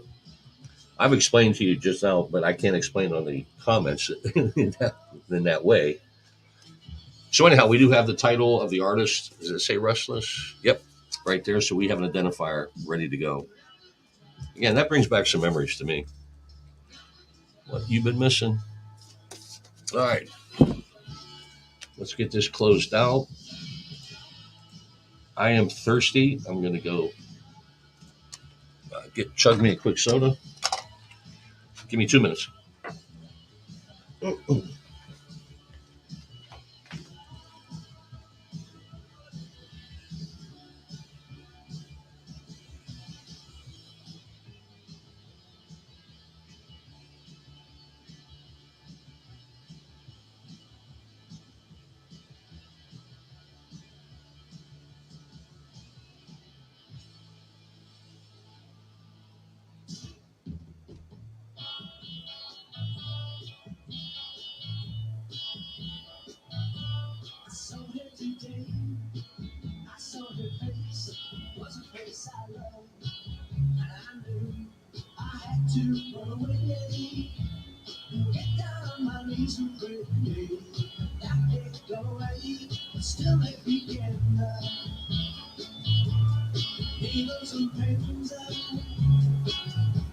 Because of all my pride, the tears I gotta hide.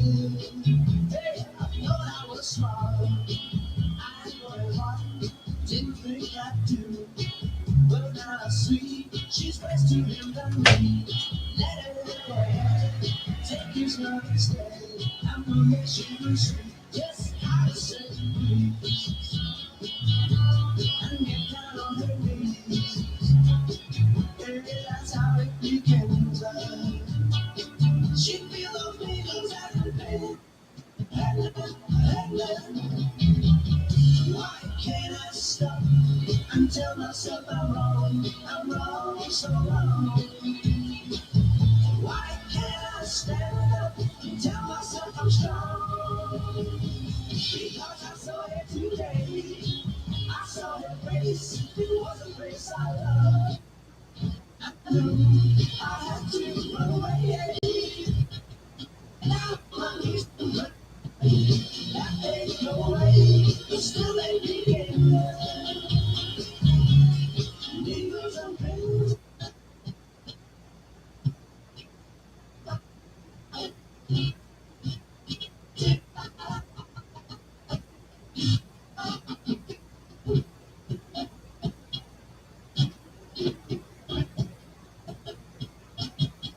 Needles and pins.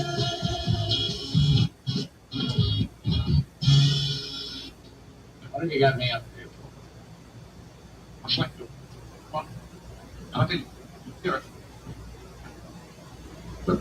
Tell me that I want. What I'm doing. What I'm I mean, the truck. Make the monkey out of you. I'm the guy that ran off with your girl.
You may not have a cent, but we're gonna make it. I know we will. We may have to beat these every day. And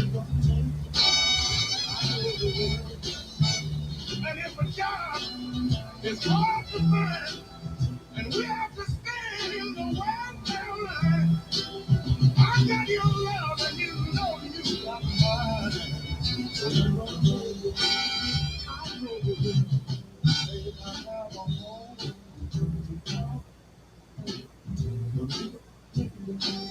I know you will. You put up the fight. Hard situation. I know you will. Work together now. Bring peace of mind. We can't stay down. Oh, I got your love, and you know you got mine. So we're gonna move. I know we will.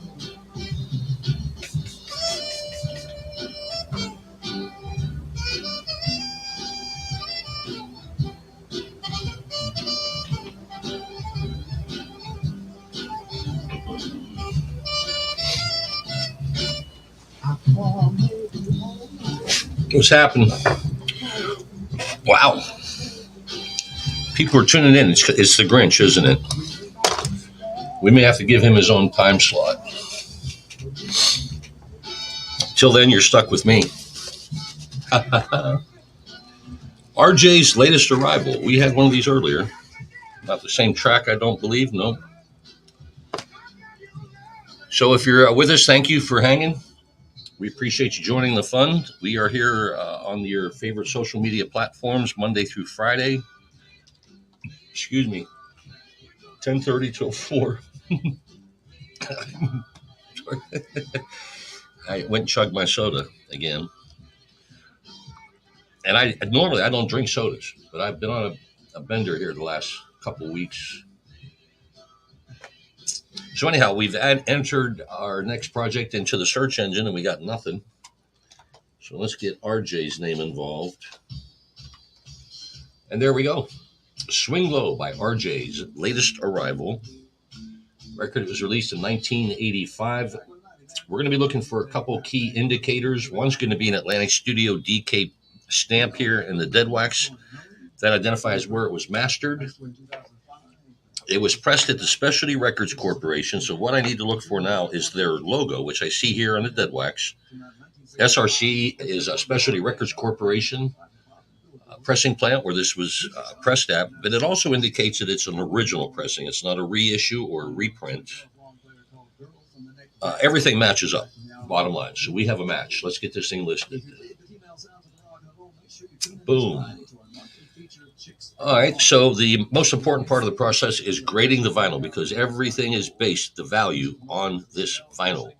And whatever grade that we give it will determine its value. Now, I'm using a 100% cotton cloth and wiping down. Go in a circular motion with the groove. Don't ever go against it. You're just going to embed the crap into the grooves. But you want to make sure that you're properly grading this thing. I don't see anything wrong with this side at all. Nor do I see anything wrong with, I take that back. I see one tiny scratch, and this thing is minute. Wow. I mean, literally, it's just one small 1/8 scratch is going to make a difference on this. I'm going to have to give it a grade of VG plus, but as you can tell, it's near mint, but it has literally one tiny scratch. That's sad. I mean, that's good for you because you're going to be getting a record at a discount. It's practically brand new, even though it is 35 years old. Wow. Almost 40 years old. But anyhow, let's get this. We're listed as a VG plus, but we both know that's a mint record. It really is. Super, super good shape. All right. If we've done that, let's move on before we change our mind. All right. This is an Atlantic Records release. This is an Atlantic Atco and Associated Labels generic cover. So that helps. I mean, again, the cover, no bearing at all on the value, but it's nice to have a match, right? So we'll list it as generic. And then in the comments section, we'll let you know it's a generic label, meaning the record label cover. And it's in VG plus. No, VG shape, VG. Boom. All right, now again, this record's almost 40 years old. Yeah. almost 40 years old. So this in 1985 was released as, again, one song, Swing Low, 4 different versions of it. That wasn't even a huge hit by RJ's latest arrival. Again, $2 record in 1985. It's still in good shape. You saw it's almost near mint, but its value is $16.25 now. 2 when it was new, 16 when it's used. Are you kidding me? That, again, it just validates the surging value of vinyl. And it's only going to continue to go up, my friend. It really is. All right, so let me attach the price to it. And again, these are prices that I'm not just gaining out of my head, out of the blue. The Discog search engine is utilizing past experiences and comparable sales of the same record, same condition in the past to determine the value.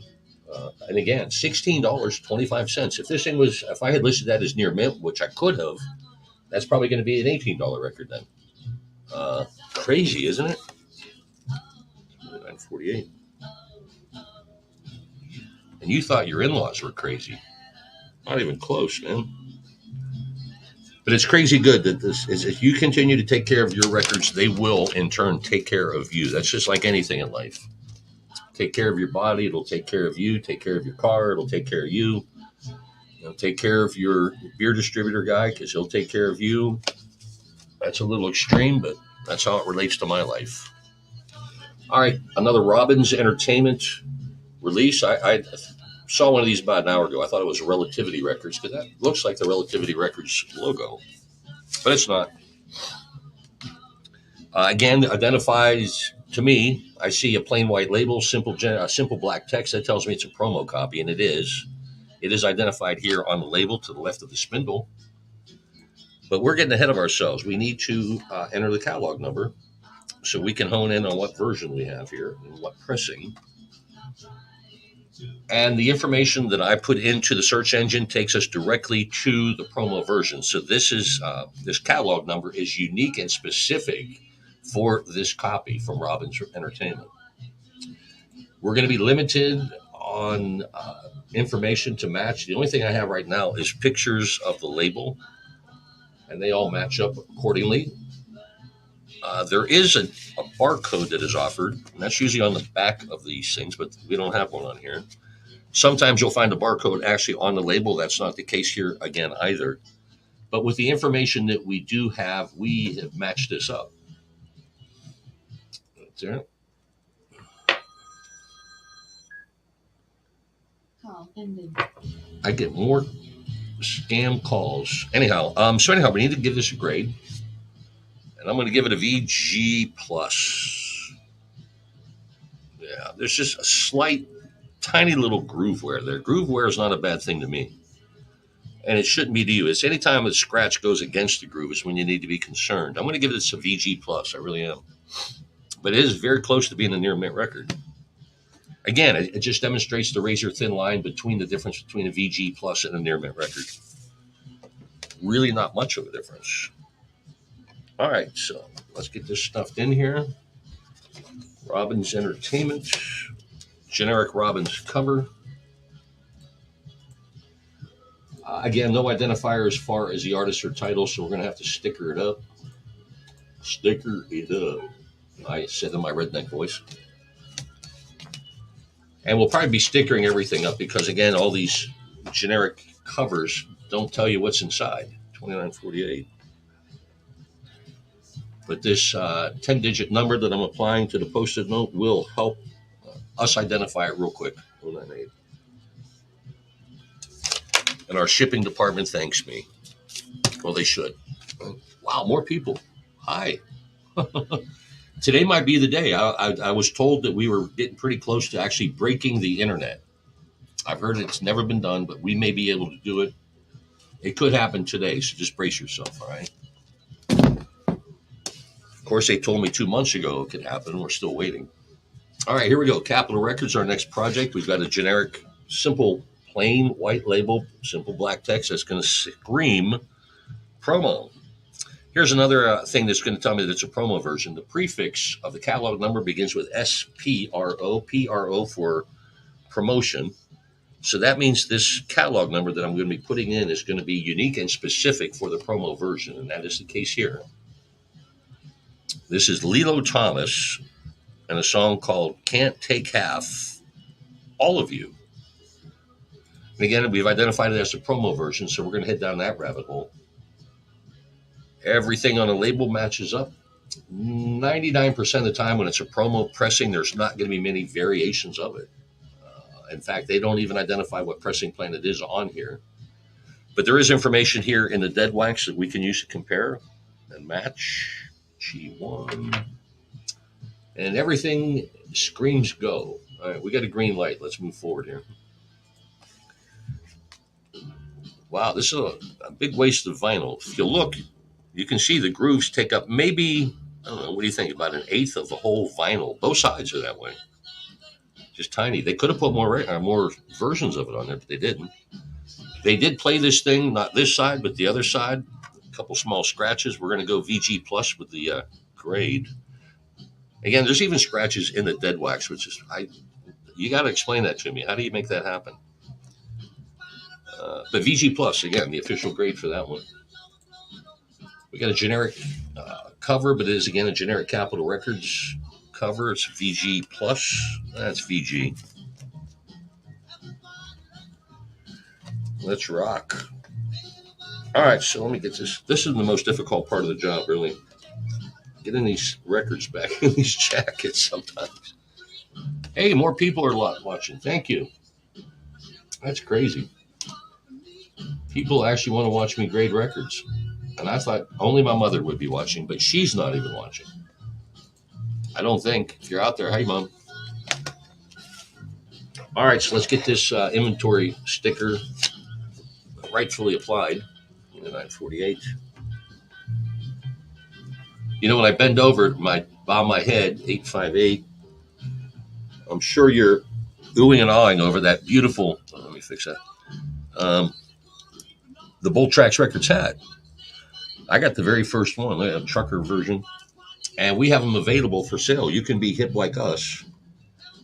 Visit our website, Bolt Tracks with an X, bolttracksrecords.com. Hit the shop button on the top left, and then another sub window will come down. Then you click merch. And we've got hats, we've got hoodies, we've got vinyl-related T-shirts, Drop the Needle, Feel the Groove. I'm in a relationship with my record collection. That really cool stuff. But it's all available on our website. Again, bolttracksrecords.com. Check it out. You know, I don't want to be the only person with one of these hats. All right, this is going to be Midsong International. And this is one of their generic. Interesting.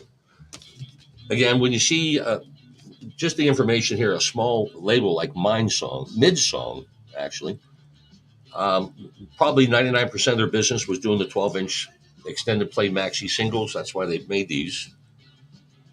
But no identifier of the songs. This is very generic. Let's just get in and identify what version of the vinyl that we have.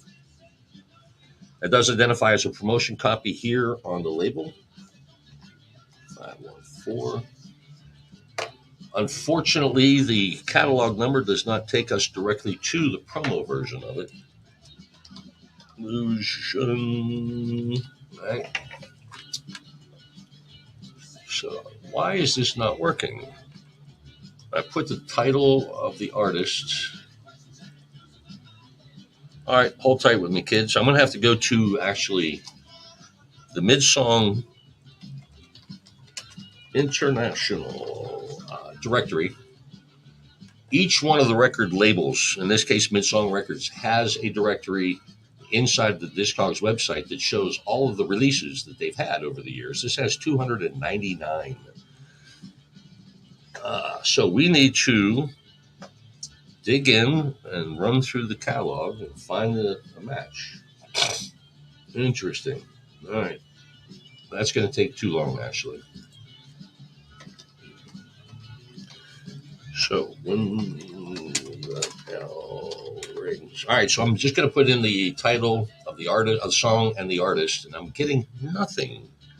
I don't know why this is happening. Oh, because I spelled illusion wrong. That would help. All right, here we go. We're looking for the 12-inch 33 and a third version of this. I'm really surprised that the catalog number does not work because it matches here according to the directory. But I'm not here to be concerned about that. I'm here to make sure that I get you the exact version. I need the promo version of this. Promo, there it is. Actually, it shows two different promos and a test pressing, but that's not what we have here. All right. Again, when it's a promo version, and it is identified here on the picture, and then what we see here with the descriptive picture on the Discogs directory. Excuse me. So everything there is going to match, and that's the only information we're going to be able to glean from. It doesn't have any run-out numbers or anything. So we have to trust the system. Trust the system. Wow, more people. Hi. I'm Bill. You're tuned in to Bull Tracks Records live, wherever you're watching at. All right, we're grading this now. Excuse me. Somebody stamped their name on a label. I don't know why. People just don't do that. All right, so we're going to grade this vinyl while we're listening to Sirius XM Little Steven's Underground Garage. A couple scratches on this thing. It has been played. There's that damn stamp again. I'm going to give this a VG grade. No, I'm going to give it a VG plus, actually. That's my fingerprint, or somebody's fingerprint. You know, a lot of these records probably been sitting in somebody's storage unit or basement for 20 years. And these fingerprints have been there 20 years. All right, VG plus again is going to be the official grade for that. Generic cover, totally.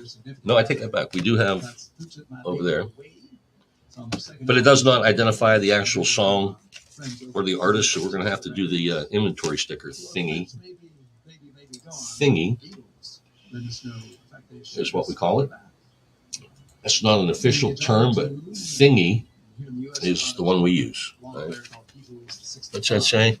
Whatever. As long as we're still on. Are we still on? I see that. Yep, we're still on. 29:48. 870. We're listening to the Mighty Manford is this DJ's name.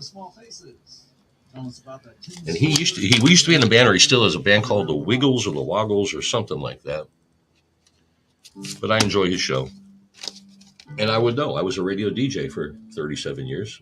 Oh, we forgot to mention about that name stamp on the label. Hold on.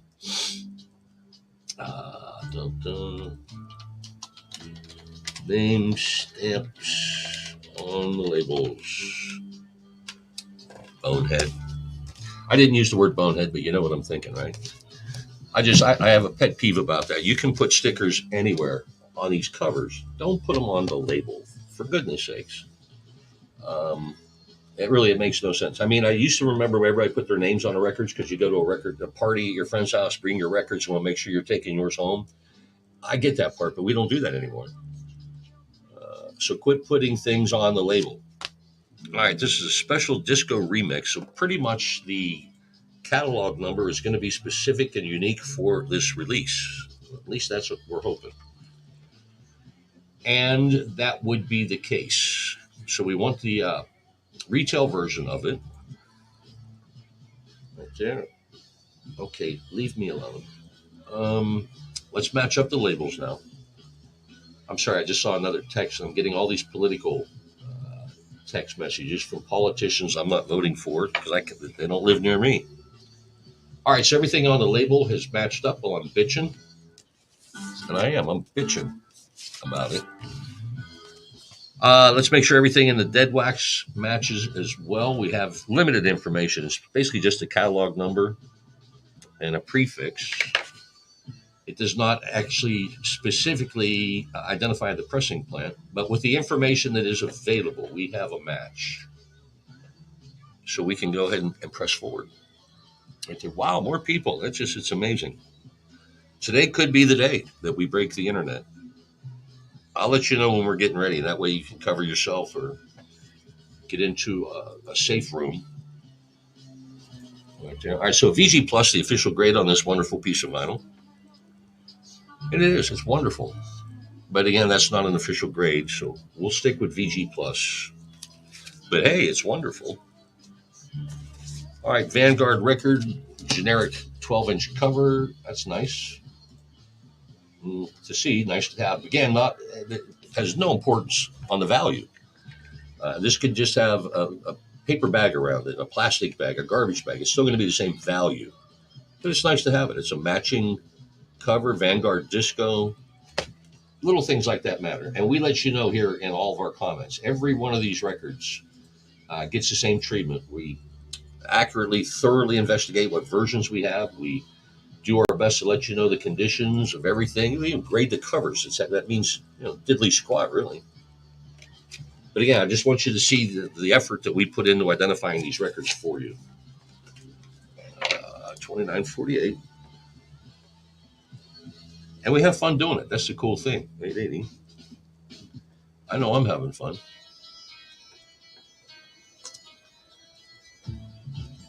There we go. And we get paid for this. Are you kidding me? I mean, not a lot. Luckily, I'm retired. I just don't. I don't fish. I like golfing. I don't go often. I'm more of a volleyball and a bike riding guy, and I can do that after work. So let's get another project started here. Another catalog number is going to be entered into the search engine at discogs.com. We're looking for a band called The System. Don't disturb this groove. Well, we didn't get anything with that, so let's put The System in here. And there we go. There will be instances where you put a catalog number in, and it may not show the exact version of what you're looking for, because sometimes some of these catalog numbers are actually shared with other songs. It's not intentional, and it's very rare that it does happen, but it does happen. All right, we have a retail version here in front of us, released from 1987. First step is to make sure the labels match up. Pretty much what we're looking for is two of the Atlantic Records logos on here. I thought that was Marshall Crenshaw. Making sure everything on the labels match up accordingly. Right. Perfection. All right, so no identifiers as far as dead wax information to work with. So with the information that we do have, we have identified exact copy of what we have here. Let me back it up here real quick. I think I saw something on the corner of my eye I need to be looking for. Hold on. Nope. That's a relief. All right, so we've identified everything that we can. Grading of the vinyl is what's going on right now. I'm giving a 2-eyeball shakedown to this record. This side has been played one time, and they probably didn't even play the whole song. Again, sometimes we got to wipe it down that scratch is definitely there. This scratch is maybe a half an inch, and it's of the hairline variety, which means you're not going to hear it. But I see it, so I can't give it a near mint grade. But you know what it is, right? It's, again, between me and you. I'm not going to put that information on our listing. I'm just going to share that exclusively with our viewing audience. One scratch away from near mint. Wow. But anyhow, very good plus is an exceptional grade. Never ignore VG Plus records, because you're going to end up getting a better value. It's going to be 20, 25% less than a near mint as far as the value and what you're going to have to pay. And you're going to get the same quality listening experience. That's the bottom line. All right, so this is again, Atlantic Records release. And this is one of their generic 12-inch single covers. I swear half my battles in here are trying to get the vinyl back into these sleeves sometimes. All right, and we're going to give this a VG grade. Here's another indicator up here. It's got what's called a cutout. That indicates it's a promo version. The label itself, this was a retail version. There were no identifiers on the label that said promo, but up here, this tells us that it was a promo version. It's a cutout, is what they call that. All right, so we have a generic label cover. I'm going to mention that it is a promo-only cutout. There's 3 different ways they identify this as a promo. This is called a cutout. They just take a bandsaw and they'll cut the corner, right here, or they'll just punch a hole in it. Those are the three ways to tell that you have a promo copy or version. So, but again, that stuff has nothing to do with the overall value. It's all what's on the vinyl. It's all here on the vinyl, as the Who say. That was in a song called "Another Tricky Day." All right, so let's get the inventory sticker up and running. Let's get it to work. 48. Said, wow, more people. I got to pay attention to that.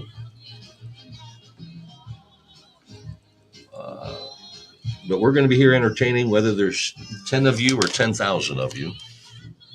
I don't think we're going to get to 10,000 today. Well, we might. We're supposed to be breaking the internet today. I'm bracing myself. I'm ready for it, though. I've been ready for 2 months for this. All right, Parachute Records. Again, this is one of these small labels that 99% of their business was these 12-inch EP, maxi singles, whatever you like to call them. This is a subsidiary of Casablanca Records. But again, they have these cool generic 12-inch. Again, that just tells me 99% of their business was doing the 12-inch singles. And they have a warehouse full of these generic covers ready to go. So we're looking for a song or an artist called Seventh Wonder. But here to the left of the spindle, I see an identifier that says promotional copy. Well, we know what we're looking for now, right? 205.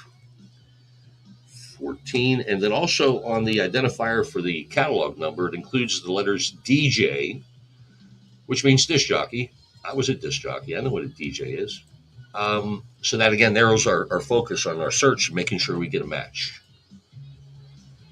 Promo version. Apparently, there may be 2 promo versions. Let's make sure we got the right one. My love ain't been this strong. Wait a minute. Interesting. All right, this is a one-sided single. There's nothing but dead wax over here. It looks like it has some grooves. I don't know how they do that. And there's nothing on there. When you put it on that side, you're going to hear nothing. All right, so we have an issue here with the track listing on the side that is available. And I'm not getting an exact match. This one has an additional track called Absence that this one on my hand does not have. So let's dig in again. There's probably going to be another 12-inch promo version of this, and there it is. This is, again, very rare. When it's a promo version, especially a small label like Parachute Records, you can't imagine there being more than one pressing. But this one, incidentally, has 2. And this is laid out exactly the way mine is here to my left. This is just one track and then a blank side. And that's the match we have. Cool deal. All right, so we've identified everything we need to or can. We can move on to the listing department. Again, nothing over here. This groove's weird. This side has been played. I'm using my 100% cotton cloth, by the way, just to make sure that these are fingerprints that I'm seeing. There is slight groove wear here. I mean, really slight, but it's there. And I can't ignore that.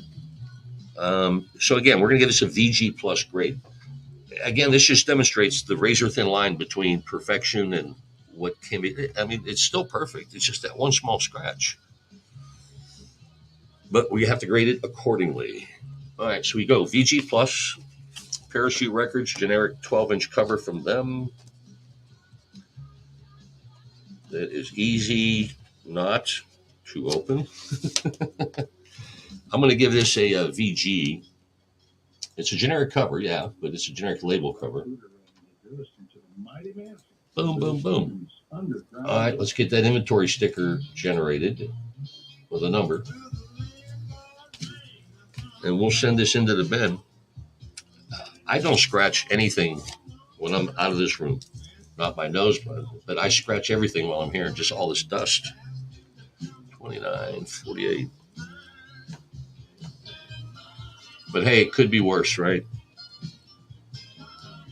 I'm getting paid to play with vinyl records. I need to just shut up after that, right? I can't validate any bitching. I can't. So that's the process we put every record through. It could be a #1 worldwide mega hit. It could be Shake It Off by Narada Michael Walden, which is in my hand. It doesn't matter. Everything's going to get the same treatment, same go over. So anyhow, let's get this process started. Now I see an identifier here in the bottom of the label. It repeats the numbers here in the dead wax, but it also includes the letters SP, which tells me it's a specialty pressing press. And that's the version we need to look for. So first, let's just get in here with the catalog number. STDM 44353. And then the SP is the key indicator we're looking for. There we go. It takes us directly to the version that we need to identify. Yeah. It is not a promo version. It's a retail version. It's a U.S. pressing, as identified by New York here at the bottom. Why do I not see that? Okay, because the picture's not big. Here on the Discogs directory, it is showing me pictures of both sides of the label. Everything is a perfect match. That's the only identifiers I'm able to get. Now, I did put in the dead wax number into the search engine, so we know that matches up, and especially the letters SP is what I'm looking for. We got to match a thorough match. And there's another indicator I need to see. Let me look for that SRC logo real quick. There it is. All right. So again, to the Narada Michael Walden fans who just want to hear the song Reach Out, all that information I just dug up, you don't care. You want to hear your favorite song. But there are people that do care, and I do care. That's, again, the diligent work that we do. We dig deep for the information to make sure we're accurate. So everything we need is matching up. Let's get this listed. Get it up for sale. It ain't making no money sitting here, right? I'm going to give this, oh boy. I'm going to have to go with a G+. Here's why. There's light scratches on this side. If I was just looking at this side, I would say VG, but then I flipped it over and it's just a few too many scratches. I know what I accept and what I don't. There's just a few too many here. Now, when you grade something as a G+, that means there are a lot of scratches, and there's probably going to be some skipping. There is not going to be a lot of skipping on this. There's maybe 3 or 4 of these scratches that are deep enough to cause a skip. The rest of them are very light hairline, go with the groove. That's my explanation for a G+ grade on that. If you disagree with me, let me know. The chat room is open, but that's as transparent as I can be. I got to give it a G+. I really do. Oopsie daisy. All right, we got a generic cover here, but we do have the identifier up here. But it is a song Shake It Off from Narada Michael Walden. And the song Reach Out. Oh, no. All right, that's it. Reach Out is the one we want to. So that sticker's up there. Unstable internet connection. What? Oh, it's driving me crazy. All right, so the bottom line is we do not need to put an inventory sticker on this one. Save some paper. Oh, that's right. It's a generic label cover. BG. Let me add a couple things here.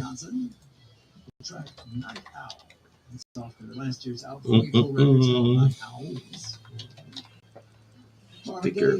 All right, I made some comments about the cover, but again, as we've mentioned over and over, the cover has no bearing at all on the overall value. Everything is based strictly on the vinyl.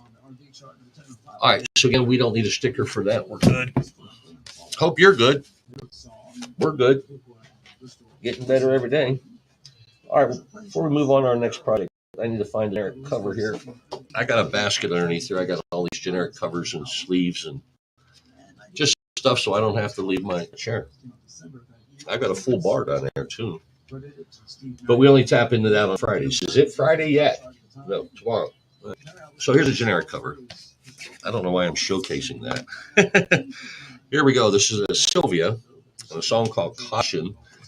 Here's something I noticed right away. Both of these labels seem to have a little moisture underneath them, so they're kind of warped in a way. They're not coming off.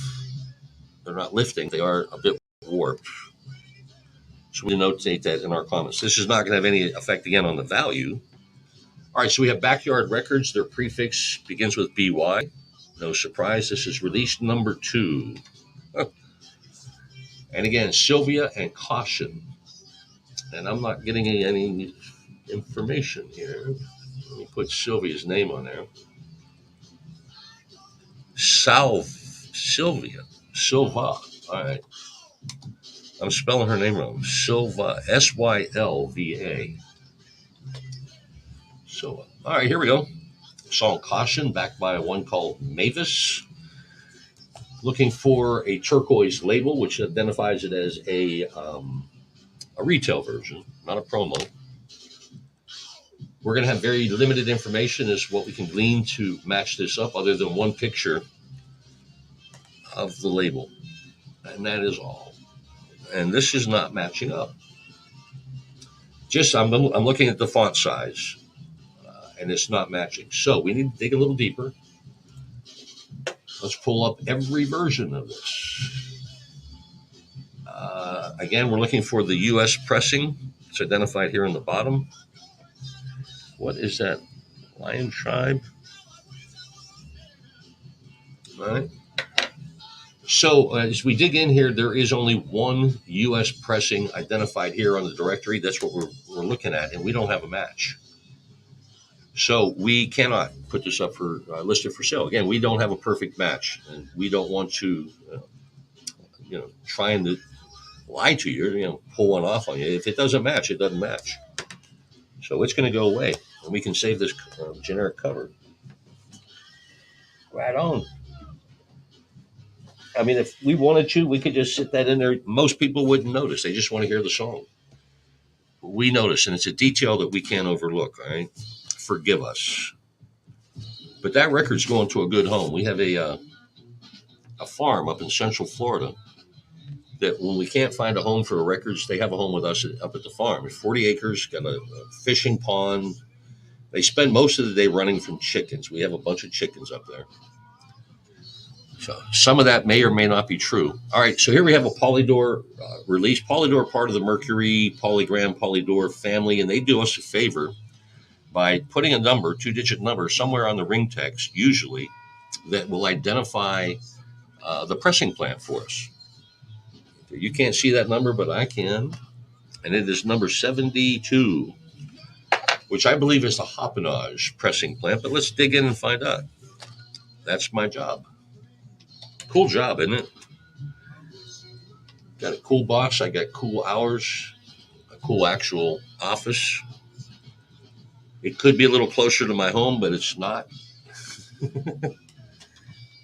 But hey, it's Gloria. What's 25-minute ride, right? All right, so here we go. Gloria Gaynor. Anyone want to party? Anybody want to party? Bueller? Shows 2 different labels. We're looking for a red one, as you can tell. But again, the important thing we're looking for is that number 72, and I see it identified here as an option in the directory at Discogs. Pressed by the PRC Recording Company, so I'm going to need to find the initials PRC somewhere here in the dead wax. I mean, we already know it's a PRC because of the number 72. I'm just taking it a step further, really. I'm going to look at the labels just to make sure. All right, we got a match. We can move on. Get this up for sale. Why is my stomach growling already? So anyhow, we're going to give this a grade of VG+. Nope, it's going to be VG. This side was VG+. It had me believing it was all good, but no. Just a few too many scratches, and they're hairline scratches. You can't see them here on the screen, no matter how hard we try, but they're there. And a few too many. So again, I'm going to make that a VG as far as the overall grade of the vinyl. This is a unique 12-inch cover. Does that match for Polydor? All right. So let me dig in. All right, this is a Polydor generic cover. I just needed to make sure we identified it as such. Again, little details that won't matter to you, the casual listener, but they matter to us. We want to be thorough and complete with our descriptions, our accuracy in identifying exactly what versions and pressings that we have. We take great pride in that. That's why if you look us up on like the Discogs website, we have 7,000 reviews. We have a 99.6 or 7% positive rate. We are known of taking care of our customers. And I'm not going to be the guy who screws that up. 21. So anyhow, we appreciate you being with us. There we are, some more viewers. Thanks for chiming in on the broadcast here today. We are trucking right along. I'm trying to forget that my stomach is growling. I had a big breakfast. Why is my stomach growling? So let's move on. Savoy Records. This is the New Jersey Mass Choir. And their version of I Want to Know What Love Is. And it shows that Mick Jones is the writer. That's Mick Jones, a Foreigner. So this is the New Jersey Mass Choir doing their version of a Foreigner song. And they have an instrumental version. Why would the Mass Choir have an instrumental version? That makes no sense. You're a choir. You're supposed to sing. But instead, they just sat there on their hands like this and didn't say a word. Well, enough about it. Some of that may or may not be true. We do not let facts get in the way of a good time here at Bull Tracks Records, especially when we're this close to the weekend. All right, why am I seeing a listing for the Fifth Dimension? 0004. That's not what we want. We want the New Jersey Choir. Here we go. Excuse me. You betcha I'm burping. I'm a dude, man. Dudes burp. All right, so apparently there are 3 different,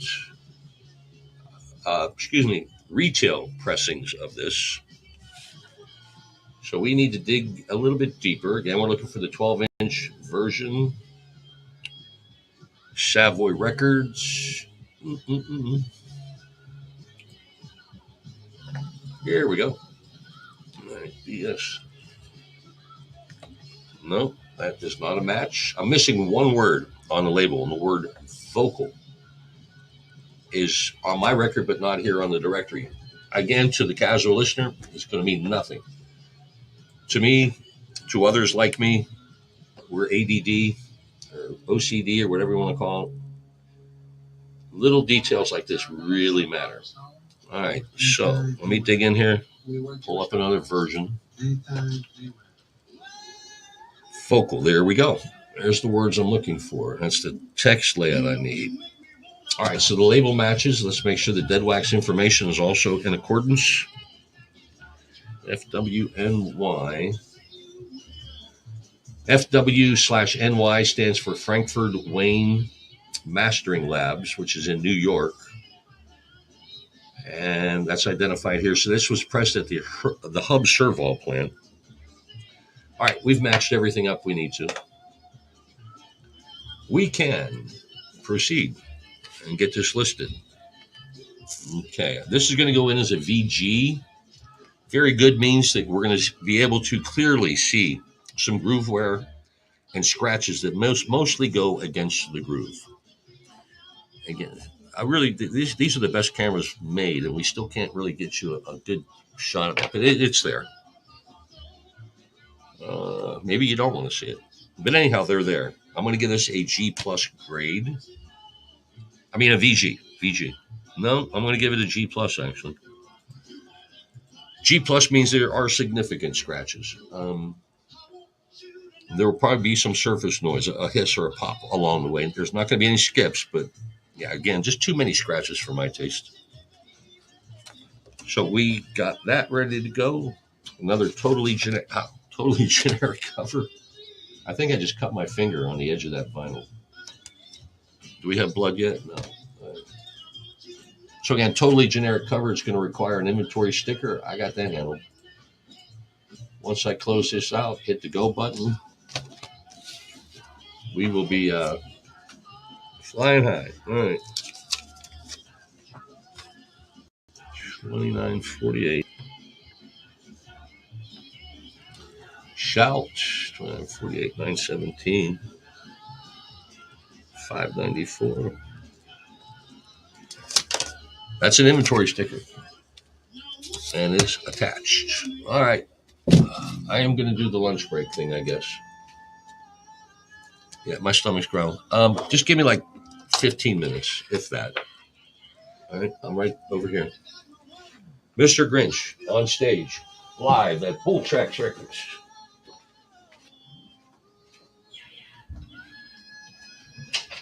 Isley Brothers.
A 1-2 punch from the Isley Brothers. Parts 1 and 2 of Shout. Since 1959, officially peaked at number 47 on the Hot 100. Brother Ronald, he later said that church groups were writing radio stations back in the day to keep them from playing this song because of its use of traditional black gospel sound. To actually developed out of an ad-lib that they would do to end their shows. Although that exaggerated well at the beginning of the song, that was inspired by the well that Ray Charles uses to open up his tune, I've Got a Woman. Previte Bate and Little Steven's Underground Garage, I'm Mighty Manfred, 2018 single from the New York City area band Wildlife called Come On Pristine. It's made with Wicked Cool Records. Jimi Hendrix spoke often about having Native American heritage, and he dedicated the song I Don't Live Today to American Indians and all minority progression groups. That's how I phrased it. I voted off the Jimi Hendrix Experience's 1967 debut album, Are You Experienced? And the Sonics, they got Psycho on Us at the top of our set. That's the band's second original song. Like the first one, The Witch, credited to lead singer Jerry Rosalie. This wound up being a B-side to The Witch, and then was also included on their debut album, Here Are the Sonics, which got released back in 1965. Here with the Mighty Manfred, Little Steven's Underground Garage.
This happened once before. I came to your door, no reply. They said it wasn't you, but I saw you peek through your window. I saw the light, I saw the light. I know that you saw me, and I looked up to see your face. I tried to telephone, you said you were not home. That's a lie, 'cause I know where you've been. I saw you walking your door. I nearly died, I nearly died, 'cause you walked hand in hand with another man in my place. If I were you, I'd realize I love you more than any other guy. And I forgive the lies that I heard before when you gave me no reply. I tried to telephone, you said you were not home. That's a lie, 'cause I know where you've been. I saw you walking your door. I nearly died, I nearly died, 'cause you walked hand in hand with another man in my place. No reply, no reply. One day I very often told Jesus came with his arm. But what do you think Frank would do? Here is Frank now. What is he up to? What do we see? Why is he hiding? Oh, He is hiding from his sister Jean. Why doesn't he want Jean to see? Jean doesn't see.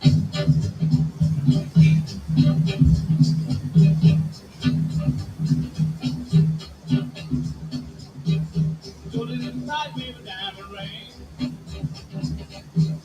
If that diamond ring don't shine, he gonna take it to a private eye. If that private eye can't see, even I take the ring from me.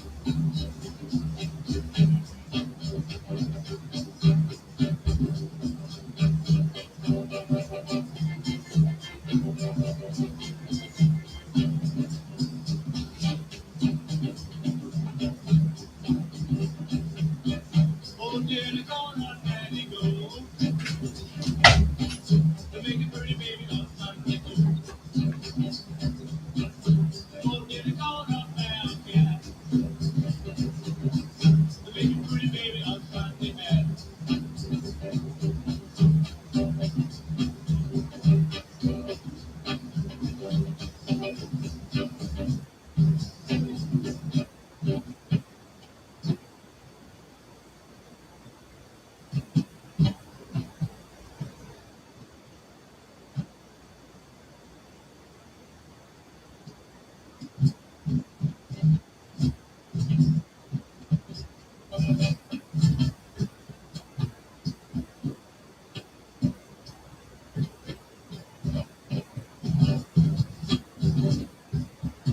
Oh, gonna take my baby away from home. Love that photo work.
And you're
Let me grab some records. We get back to work.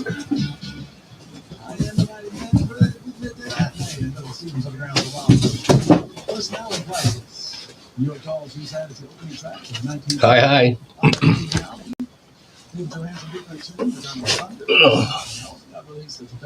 Let's see if we're on. That was written by Johansson, along with the band's other guitar player, Sylvain.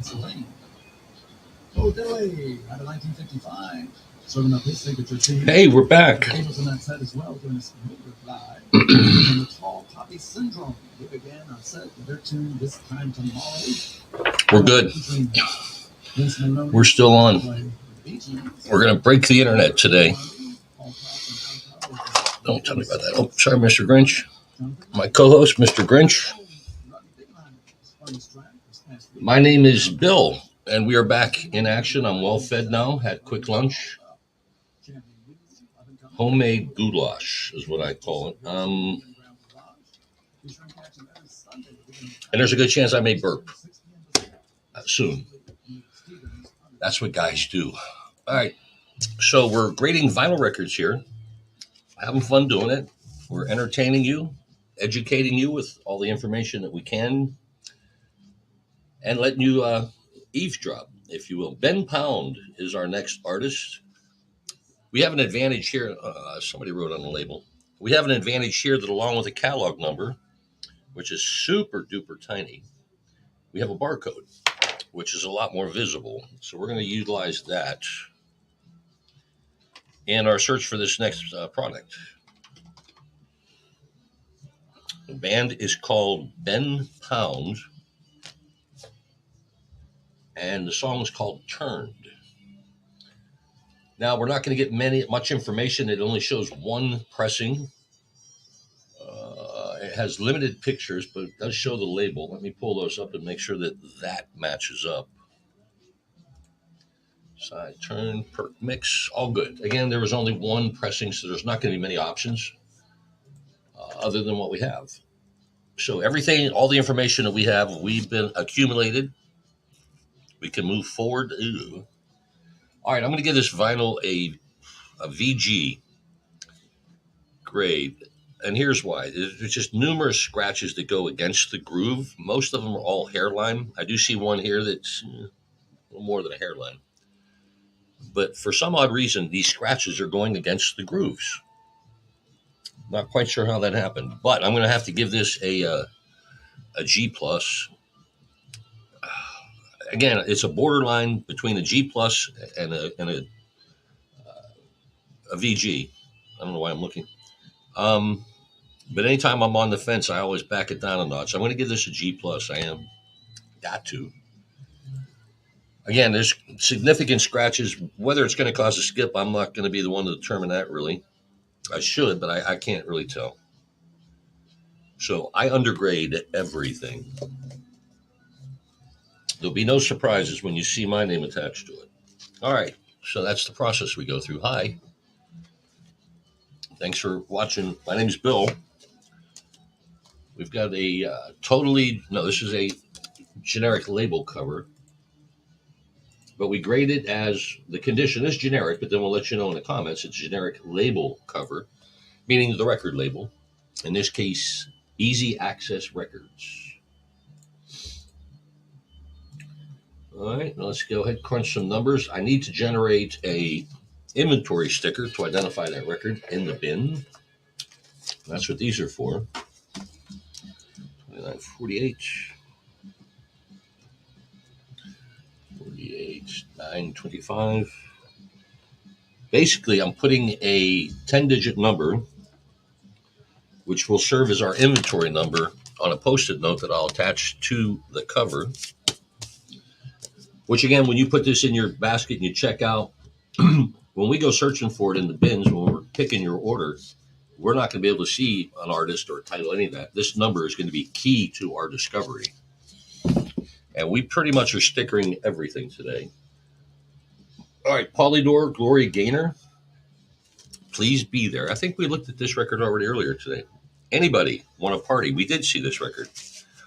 this version of this. So again, it's a polydor, polygram, mercury. It's going to give me an identifying pressing plant number here somewhere on the ring text or on the label. In this case, it's on the ring text. Number 72 is the pressing plant number we're going to be looking for. All right, so I'm ahead of myself here. Let me back up. Let's enter the catalog number. I do remember this catalog number now. I remember we had to put Gloria's name in there too to get the rest of it. There were two different labels. One's a blue, one's a red. Guess which one we have? Correct. All right, again, that 72 is going to be important to find. This one is number 16. That's not what we're looking for. So let me back it up. Luckily, the listings here on the directory for Discogs for this particular release, and there are multiple, but it includes numbers, whether it be number 30 would be Peter Pan pressing, 73 would be Terra Haunt. We're looking for 72, which is PRC, and I found it right here. But that's a 7-inch version. I want a 12-inch version. Here we go. 12-inch pressing plant number 72. Lots of information here for me to match up, including that number here on the ring text. That's a match. All right. Information here in the dead wax should include the initials PRC, which is the pressing plant, and I see that here identified in the dead wax. And PPRC. So we have a match. Again, to the typical Gloria or regular Gloria Gaynor fan, you don't care about those numbers. It doesn't matter what pressing plant. You want to hear this song. Anybody want to party? But we pay that close attention to detail that we get that information whether you want it or not. We got you covered. We want to be your radio. We want to be your record guy. I almost said radio. I want to be your radio guy, but that was years ago. I was a radio DJ for 37 years. All right, so a few small scratches on this thing, but it's been well cared for. I'm going to give it a VG+. This side is brilliant. But that's not a official grade brilliant. Should be. But again, just small scratches over here are going to keep it at a VG+, which is still an exceptional grade. It really is. Polydor Records. This is a Polydor generic 12-inch disco single cover. And as far as this cover goes, it doesn't matter if it's generic, full-blown cover. It doesn't matter if it's wrapped in a paper bag. It doesn't have any bearing at all on the value. It's entirely based on the vinyl. Its condition, which copy we have. Let me add something here real quick. Boom. But again, these numbers are generated with past sales of similar copies. It's not something that we randomly come up with.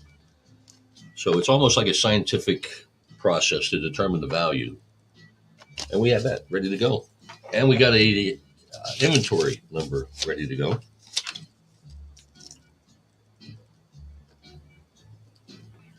$48,930. Hey, again, on behalf of everybody here at Bolt Tracks Records, we appreciate you making us a part of your day. If you have any questions about any of the records that we are previewing, or even maybe records in your collection, we got the chat room open. Hit us up. Again, we want to be your record guy. And we kind of know our stuff, all right? Philadelphia, International Records. Now, the first thing that I see here, it's a plain, no, it's not a promo version. All right, Jocko. All right, let's go ahead and put in the inventory number first. I wonder if this is my old buddy Jocko Armstrong. 3739. I worked with Jocko at a club. We were both club DJs. So if this is you, Jocko, man, congratulations. All right, this is a version of the song Ain't No Stopping Us Now, written by McFadden, Whitehead, and Cohen. So that's the Motown version. Who did that? Ain't No Stopping Us Now. All right, let's just get into this. We got Rhythm Talk here from Jocko. We got to get this.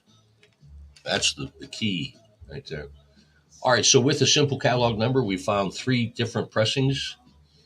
My job now is to make sure I can match everything up, including everything here on the label and any information that we can glean from the dead wax. All right, so the labels match up. Dead wax information comes next. 3 and FW. All right, that's a match there as well. McFadden and Whitehead. That's who did that song. Ain't No Stopping Us Now. And it was co-written by McFadden and Whitehead. I knew I'd figure it out. All right, so we know what we have here. Let's get it listed into the inventory here at Bull Tracks Records. Going to give this a VG plus. I mean, to you, that's going to look near mint or pretty much mint. But small scratches is what's going to hold it back. But not by much. You're not going to notice that. Once this thing hits the turntable and that needle starts spinning, you're not going to notice. It's going to play like a near mint record. Shh, that's a secret. I'm just telling you. Generic label cover. Again, Philadelphia International's record. That's one of their generic 12-inch covers. So we got a match. Get in there. Thank you. All right. Hope you're having fun. I know I am. I'm playing with records. Who couldn't have fun playing with records? And I have a beach right down the street. Some of the world's most beautiful beaches, yet I'm here today. 9:31. We are getting, obviously into summer, warmer weather. There are going to be days when I need to just go sit at the beach all day. That's why I moved here. So that won't be anytime soon, though. So let's keep this trucking. We got a lot of records to go through here today. We are going to be here till 4 today. We'll be here tomorrow. The Friday edition is always a lot of fun. All right, our next project begins with the prefix DMD, which is an indicator to me that we're going to be working with a promo version from Atlantic Records and a song called Do It by Master G. Again, we're looking for the promo version. It's identified here on the label as such, too. When it is a promo copy, generally there's maybe 1-2 pressings at the most, so it's really easy to identify what version, what copy we have here. Everything matches up on the labels. There is no dead wax information to share, but from the information that we do have, we have a match. We just need to trust the system.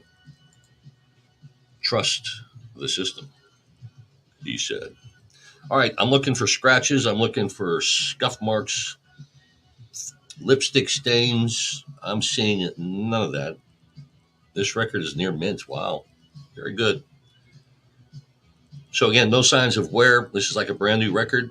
It's in mint condition, but I can't grade it as a mint because it has been released from its sealed shrink wrap album cover and jacket. Once it's been opened, the highest grade that I will give it is going to be a near mint. But again, I see nothing wrong with this. I could technically list it as a mint record, but I'm not. But I am going to give it a near mint. But just again, it's a razor thin line. The difference between the grades sometimes. All right. What is this? Oh, they got to quit, man. All right, so again, we went with the near mint grade for the vinyl. We have a generic label cover. Pretty decent shape, but it's going to need, you betcha, an inventory sticker. You're paying attention. I appreciate that. I know you're out there, and I know you're chiming in. It's like watching your favorite sporting events on TV, right? All right, so we're moving on, getting this inventory number, 932. We're listing the Little Stevens Underground Garage on Sirius XM, and the Mighty Manford is the British lad you hear speaking behind me. He's usually good with information about the songs that he plays. So anyhow, moving on to our next project, TK Disco is the label. We got one of their generic 12-inch covers here. Invitation to the World by Jimmy Briscoe and the Beavers. All right, we got a simple catalog number here, TKD, which stands for TK Disco. And then release number 51.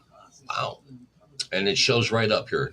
One pressing of Jimmy Briscoe and the Beavers. So this can be pretty simple, identifying everything. First, we start with the label. That's a slam dunk. And any information here in the dead wax is always appreciated. Again, simple catalog number. When I'm looking for the Sterling stamp, there it is. Sterling identifies where it was mastered at. But again, every identifier that I need to find has been found. So we can go ahead and get this listed. Giving it a once over. These records have really been in good shape here today. Probably 90% of this collection that we have been putting into the inventory have all been VG plus or better. And this is another VG plus. I want to give it a near mint, but I just see one small scuff here. Really tiny. But it's a difference maker to me. So again, if you're one of these, I only buy near mint or mint records, you're missing on a good value here because these are going to be 20, 25% less on the value just because of the grade is one lower. So always think about that because once you get past that one scuff, you got a brilliant listen. You really do. That's just my opinion. All right, so we got a generic cover, but it is a label cover. TK Disco. Excuse me. And VG plus shape as well. But again, that's all the attention to detail that we put in each and every one of these entries into our inventory. So you can be rest assured if you see something on the screen and it describes it, it's going to be exactly what we say it is and the version of it. All right, so 932, 885. Boom. Boom shakalaka. All right, so we got it all set to go. This, again, is going to help our shipping department. When you place that in your order and you check out, it'll show the title of the song that you want, Invitation to the World. You want Jimmy Briscoe and the Beavers, but none of that is identified on the cover. That number is going to be most important for our shipping department. Playboy Records. Boy, I haven't seen anything from them in forever. And this looks like a fairly recent release, but we're going to find out. Isn't that crazy? All right, so let's start with the catalog number, which is really nothing, PBD-1. Let's see what that gets us. Nothing. This is, who's the artist we're looking for? It doesn't say. It's just, Weapons of Peace is the name of the band. Weapons of Peace. Here we go. All right, it shows 4 different pressings. That can't be right, but apparently it is. All right, so I'm going to copy this catalog number. We're probably going to need it again. Playboy Records. All right.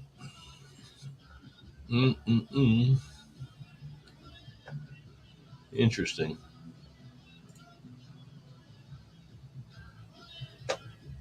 All right, so everything's matched up. Yeah, it's crazy because this is, what year was this released? 76. Okay. Because Playboy Records was only really around from, I don't know, like 72 to 79, something like that. And then they became part of somebody. All right, we just need to work on this and make sure we get everything lined up, matched up. Labels look good. Everything I need to see is right where it needs to be. There is 0 information available to share in the dead wax, so we have to trust the system. Trust the system. Hi, more people are watching. Because we've gleaned all the information that we can to make sure we have an exact match. And we do. So let's get that grading part done. This is going to go in as a VG plus. I see one small scratch with the groove. It's about 1/8 of an inch long. And I clearly see that. But that's a difference maker. It's not near mint now. But it's 1/8 of an inch hairline scratch is what I'm saying. This side is perfect. But that one scratch is going to keep it real. I'm going to make it a VG plus. There's that scratch over here now. Again, that's the razor thin difference between VG plus and near mint. It can be 1/8 of an inch hairline scratch, but I see it, I note it. You can't hide it. Those are my fingerprints. But again, that's the attention into detail that we put in each and every one of these entries. All right, this is a Profile Records generic cover that's not associated with Playboy. So we're just going to list this as a plain generic cover. Whoopie boop. And there we have it. All right, let's get the sticker for the inventory ready to go. Wow, time is flying by today. And I need that. I got volleyball tonight. I got to go home and get stretched, get my my sports drink mix available. All right. I play outdoor volleyball in the sand, 4-on-4, co-ed. I play at a level called double B, which means I'm pretty damn good, actually. And I love my volleyball. I play 2 nights a week. I'm 64. I play against kids that are 20, 25, 30 years old, and I whoop their ass. And they appreciate that. All right, so here's the band Steel Pulse, which is a great band back in the 80s and 90s. This is a promo version. There's a couple ways, again, I can tell. It's the label is the first giveaway. Simple white label, simple black text. But the prefix of the catalog number begins with the letters ED, which is an indicator that it's going to be a promo version. But then again, on the bottom of the label there, it's also identified as a promo copy. So that's really going to zero in on our search of this particular version. All right, Steel Pulse. I need to put their name in, apparently. And there we go. And the song is called Save Black Music, the promo version. So that means that this catalog number is specific and unique for the promo version only. And luckily we have that because we have zero other information other than one picture of side A. Again, that's not the wealth of information we'd like to gather before we start grading, but that's all that's available. And that's where we have to trust the system. Trust the system. I do. I trust it. It's never failed me yet. And here's somebody, who in the world would put a price sticker on the label? I mean, I get it. You want to put it on the cover. There it is, too. So you got one price sticker on it. What do you need to put another? Don't mess with the labels. That's the bottom line. Don't put your name on it. Don't put your stamps on it. Don't put your stickers on it. Just leave it alone. Just a pet peeve of mine. And I had to get it off my chest. We're going to give this vinyl a VG plus grade. This side is perfect. This side shows it's been played one time. That's my fingerprint, right? You know what? Nope, this has never been played. That was just my fingerprints making it look ugly. Again, I'm using a 100% cotton cloth. You go in the direction of the groove to lift that static dust out, give you a clear vision of the condition. Yeah, this is going to be a near mint record. Never been played. And again, the only reason it's not been listed as a mint is because it's been opened. It's not in a sealed shrink wrap jacket or cover. That's the only time that I or we here at Bull Tracks will give it a mint record grade. After that, it's the best it can do is near mint. And then in a case like this, it's just one little tiny scratch that makes it a VG plus. Oh, I take it back. There is not one on here. Why? And there is down here. But again, it's just that one small scratch makes the difference. But again, very good plus. VG plus is an exceptional grade. It really is. All right, we need to notate to some bonehead. Yeah, you, bonehead, put a sticker on the damn label. I really want to whoop you up, man. That's not cool. All right. Small price sticker on the label.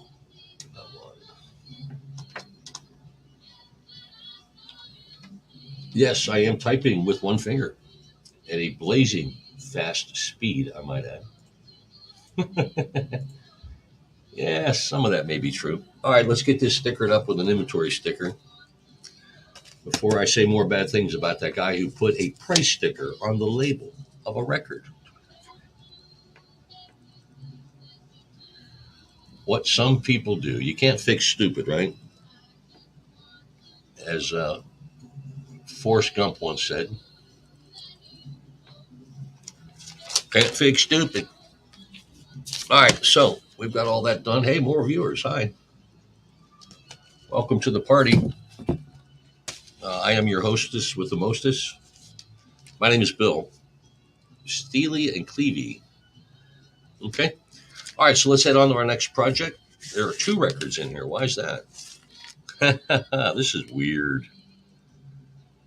All right, we're not going to really be able to do much with this. Look at that. There are 2 stickers. One's on top of the other. I mean, it doesn't interfere with the grooves at all because it's dead wax. It's huge. But why are there 2 labels on this and they're not even matched up? But again, there was a second record in here as well. This is just very weird. Do I want to lift this off of here? No, because this looks like to be the one that would be centered. All right, let's first discover if we have a 2 record set here. That's going to be our first line of business here. VPRD. That just is really weird. That label thing. 6097, 6098. So I believe this is a 2 record set. All right. We're looking for dog bark, I guess. Let's put that in here. Pure Gal. Good boy. All right, Pure Gal. This just shows a 1 disc. All right, so these are 2 separate discs that we have here. Steely and Clevey Records. Never heard of them. All right, so I am able to, this is going to get set aside. I am able to see one picture of one side of the label, and from what I see, matches up. So this is a 1 record set. These are just, again, this is from Steely and Clevey Records. A really, really small label. I've never in my life heard of them, but yet we have 2 separate records in one sleeve together. That's very interesting. All right, so let's identify this Pure Gal and Dog Bark by the band Goofy. The information that is available to us points us directly in the direction that this is what we have in our hands, the exact copy. We need to now grade the vinyl, which is going to be a VG+. This has been played, but no, it's not. I'm going to give it a VG, actually. I see the difference maker for me was some slight groove wear here. Now, groove wear is not a bad thing. It goes in a direction. It's basically, the groove is a little bit deeper. It's going to hug your stylus a little bit more. It's not going to hiss or pop or skip. So in my eyes, really, groove wear, not a bad thing. But when it has a combination of the groove wear and scratches against the groove, I got to give it a VG grade. Very good. Let's hope you don't hear any hisses or pops on that. But again, there's numerous light scratches. I got to give it that grade. All right, is this a generic cover? It is. Very generic cover. And again, the covers have no bearing on the overall value, but it's nice to know what you have. We give grades to them. We make comments about them. If it's just a plain generic like this, there's not a whole lot you can say other than that G+ cover. Actually, let me give that G+. We don't need all that. All right, what we do need to do is generate an inventory number so we can keep track of what we're doing. 2948.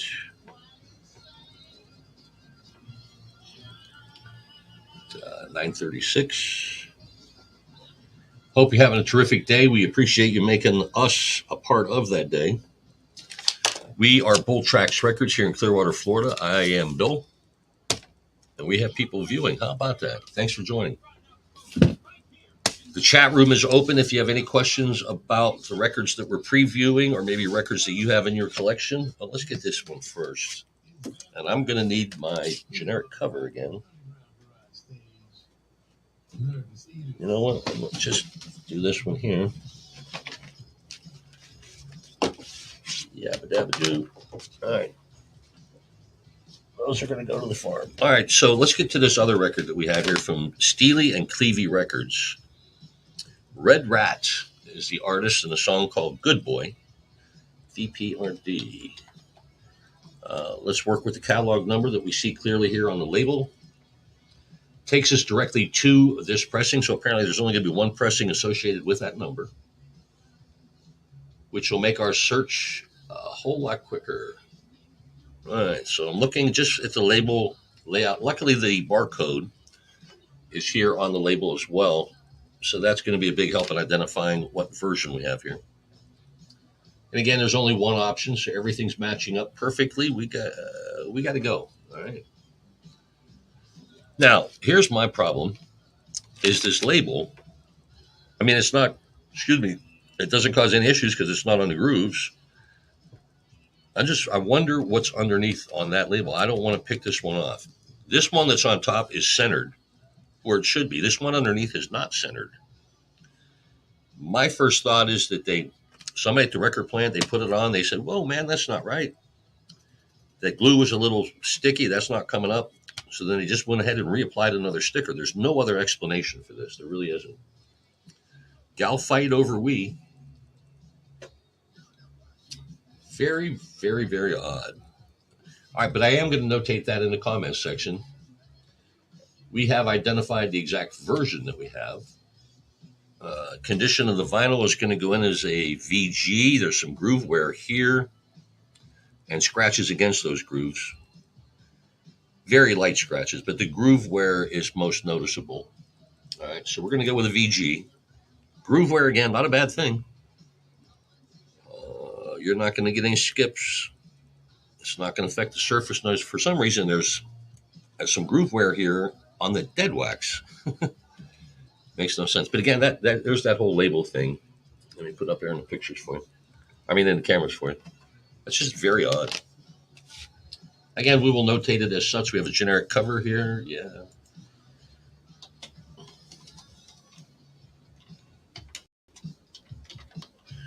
Two labels on what side is this? Side AA. All right.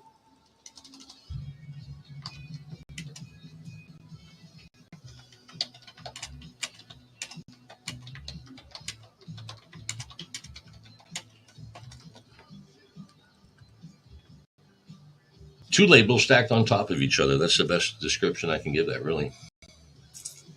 All right, so the fun is done here with this one.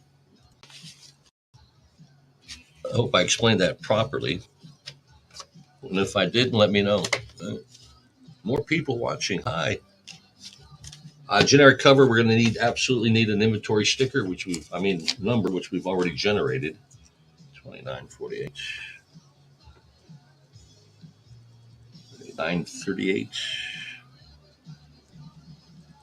609. All right, man, we're moving. Screaming along today. Hi. Thanks for hanging with us here. We are Bull Tracks Records, Clearwater, Florida, where it is a beautiful day. Beautiful day. All right, Sleeping Back Records, this guy, Esteban Ruiz, we had an issue with him yesterday. He stamps his name on the labels on both sides. And you know how I feel about doing any altering to the labels. Don't do it. So anyhow, and Sleeping Bag Records has their own generic 12-inch sleeves, which again leads us to believe that, a bulk of their business was the 12-inch EPs, maxi singles, and they got a warehouse full of these generic covers. They can stick any record they want in there.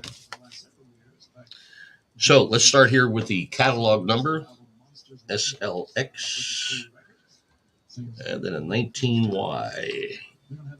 Why don't I start up that engine first?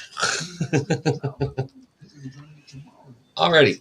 So we're looking for Jump Back, Set Me Free from Dahar Braxton.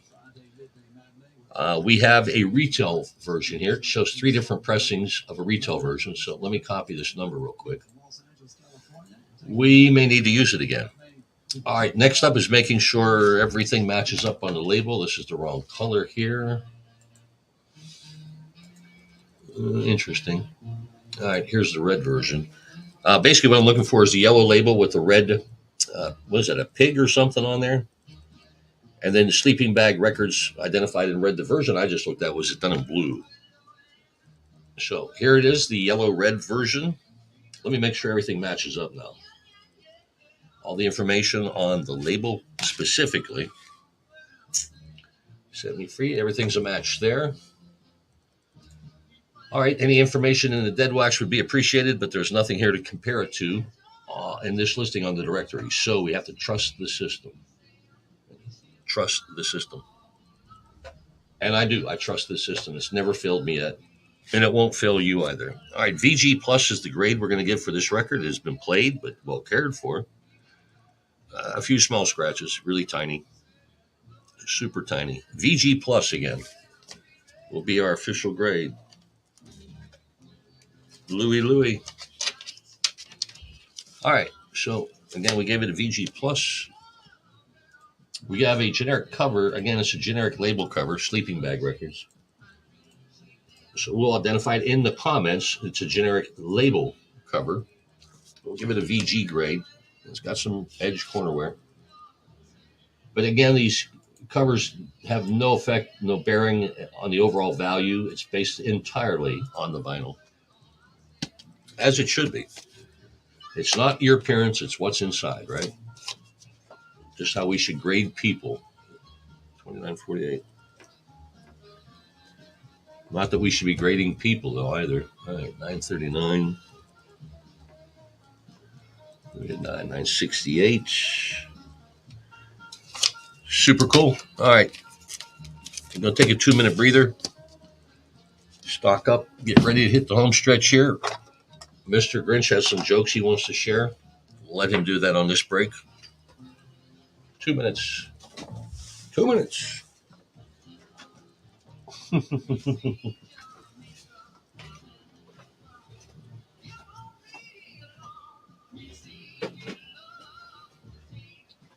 Louie, Louie.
Hi there, this is Alan Canonquist from the Hive, so listening to Mighty Man Friendly Little Stevens on the Run Raw.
We are rocking.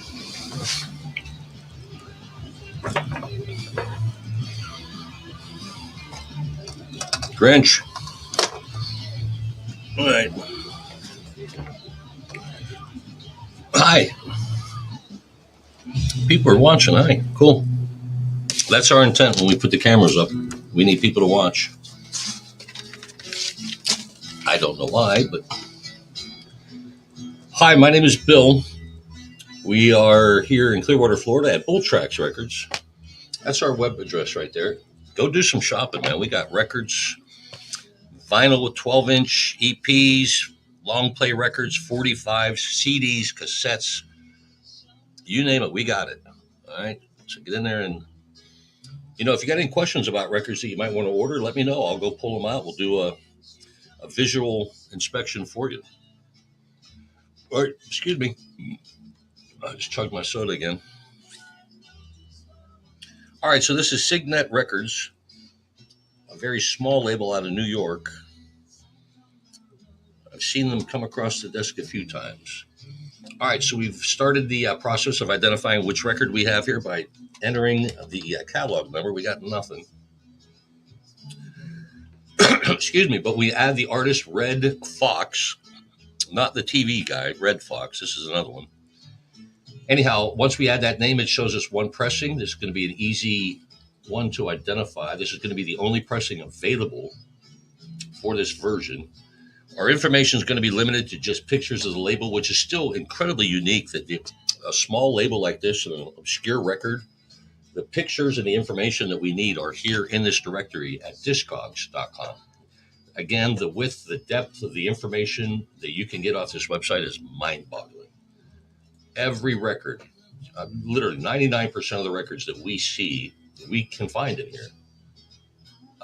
It's an amazing website, and it's a great tool for us to use in making sure that we accurately grade and value each piece of vinyl. Now we're on to the process where I give a grade on the vinyl itself. I'm looking again for scratches. I don't need, but I'm looking for groove wear, scuff marks. This has a slight groove wear.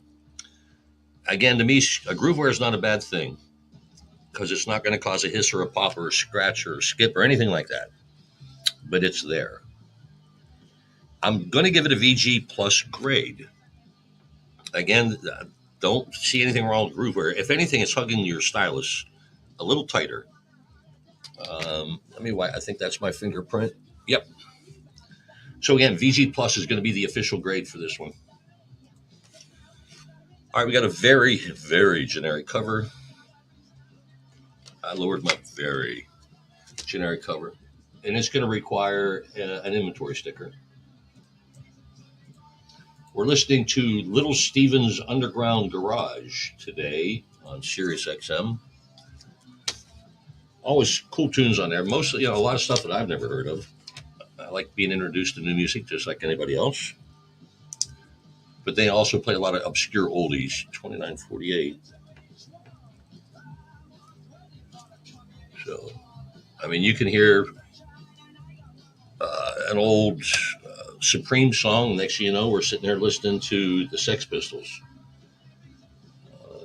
Interesting mix. All right, let's get started with this number here. 2498, 943, 136. All right, these numbers that I'm adding, inventory numbers, are key to our shipping department being able to find us. When you decide to check out and you got this in your basket, that number is going to help them out immensely. And the cool thing is, if you make an order with us, and we hope you do, your order will be picked, packed, and shipped all within 24 hours. Most times even quicker than that. How soon it gets to your house after that, that's up to your postman, or post lady. All right, our next project involves a band called Daddy Screw. Real name. And The Girl for Me and Everything is Everything. This is on Shocking Vibes Records, a reggae label. It's a small label. Again, limited information. The only thing that we're going to have, and I'm appreciative, is pictures of the labels. And again, this is an obscure small label. Nobody's ever heard of this guy or band, and yet the pictures are still here. Pretty amazing. All right, again, no dead wax information is available, so we have to trust the system. Trust the system, he says with an emphasis. All right, so everything that we can identify has been identified. We need to grade the vinyl. I'm going to give this a VG, mostly because of this grooveware here. The second track on side B has been played a lot, but carefully. But the grooveware is noticeable. This side is a VG plus. This side is a VG.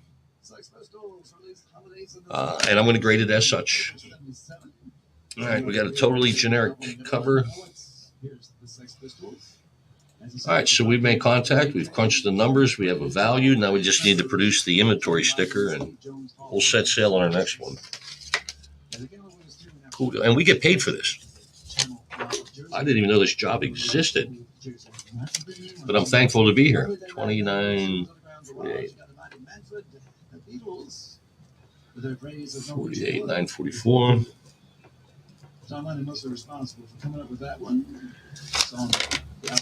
And that's the way it goes. Again, everything that we see today is more than likely going to require one of these stickers. And we may get to the end of this. I'll show you towards the end of the broadcast today. All right. What's going on here? Again, these are VP Records generic covers, but inside is Signet Records, another one, and then a Dynamic Records.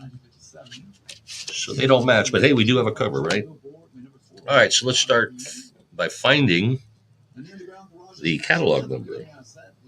D181, that's not much. One 12-inch single. Tiny, let me put this name in here. This is the Tiny Whiny Instrumental by Byron Lee and the Dragonaires. And you're thinking, you're not going to find that record, Bill. Dynamic Records, never heard of them. And who is Brian Lee and the Dragonaires? Well, guess what? I just put in a simple catalog number. which includes one letter and three numbers, and we have a match.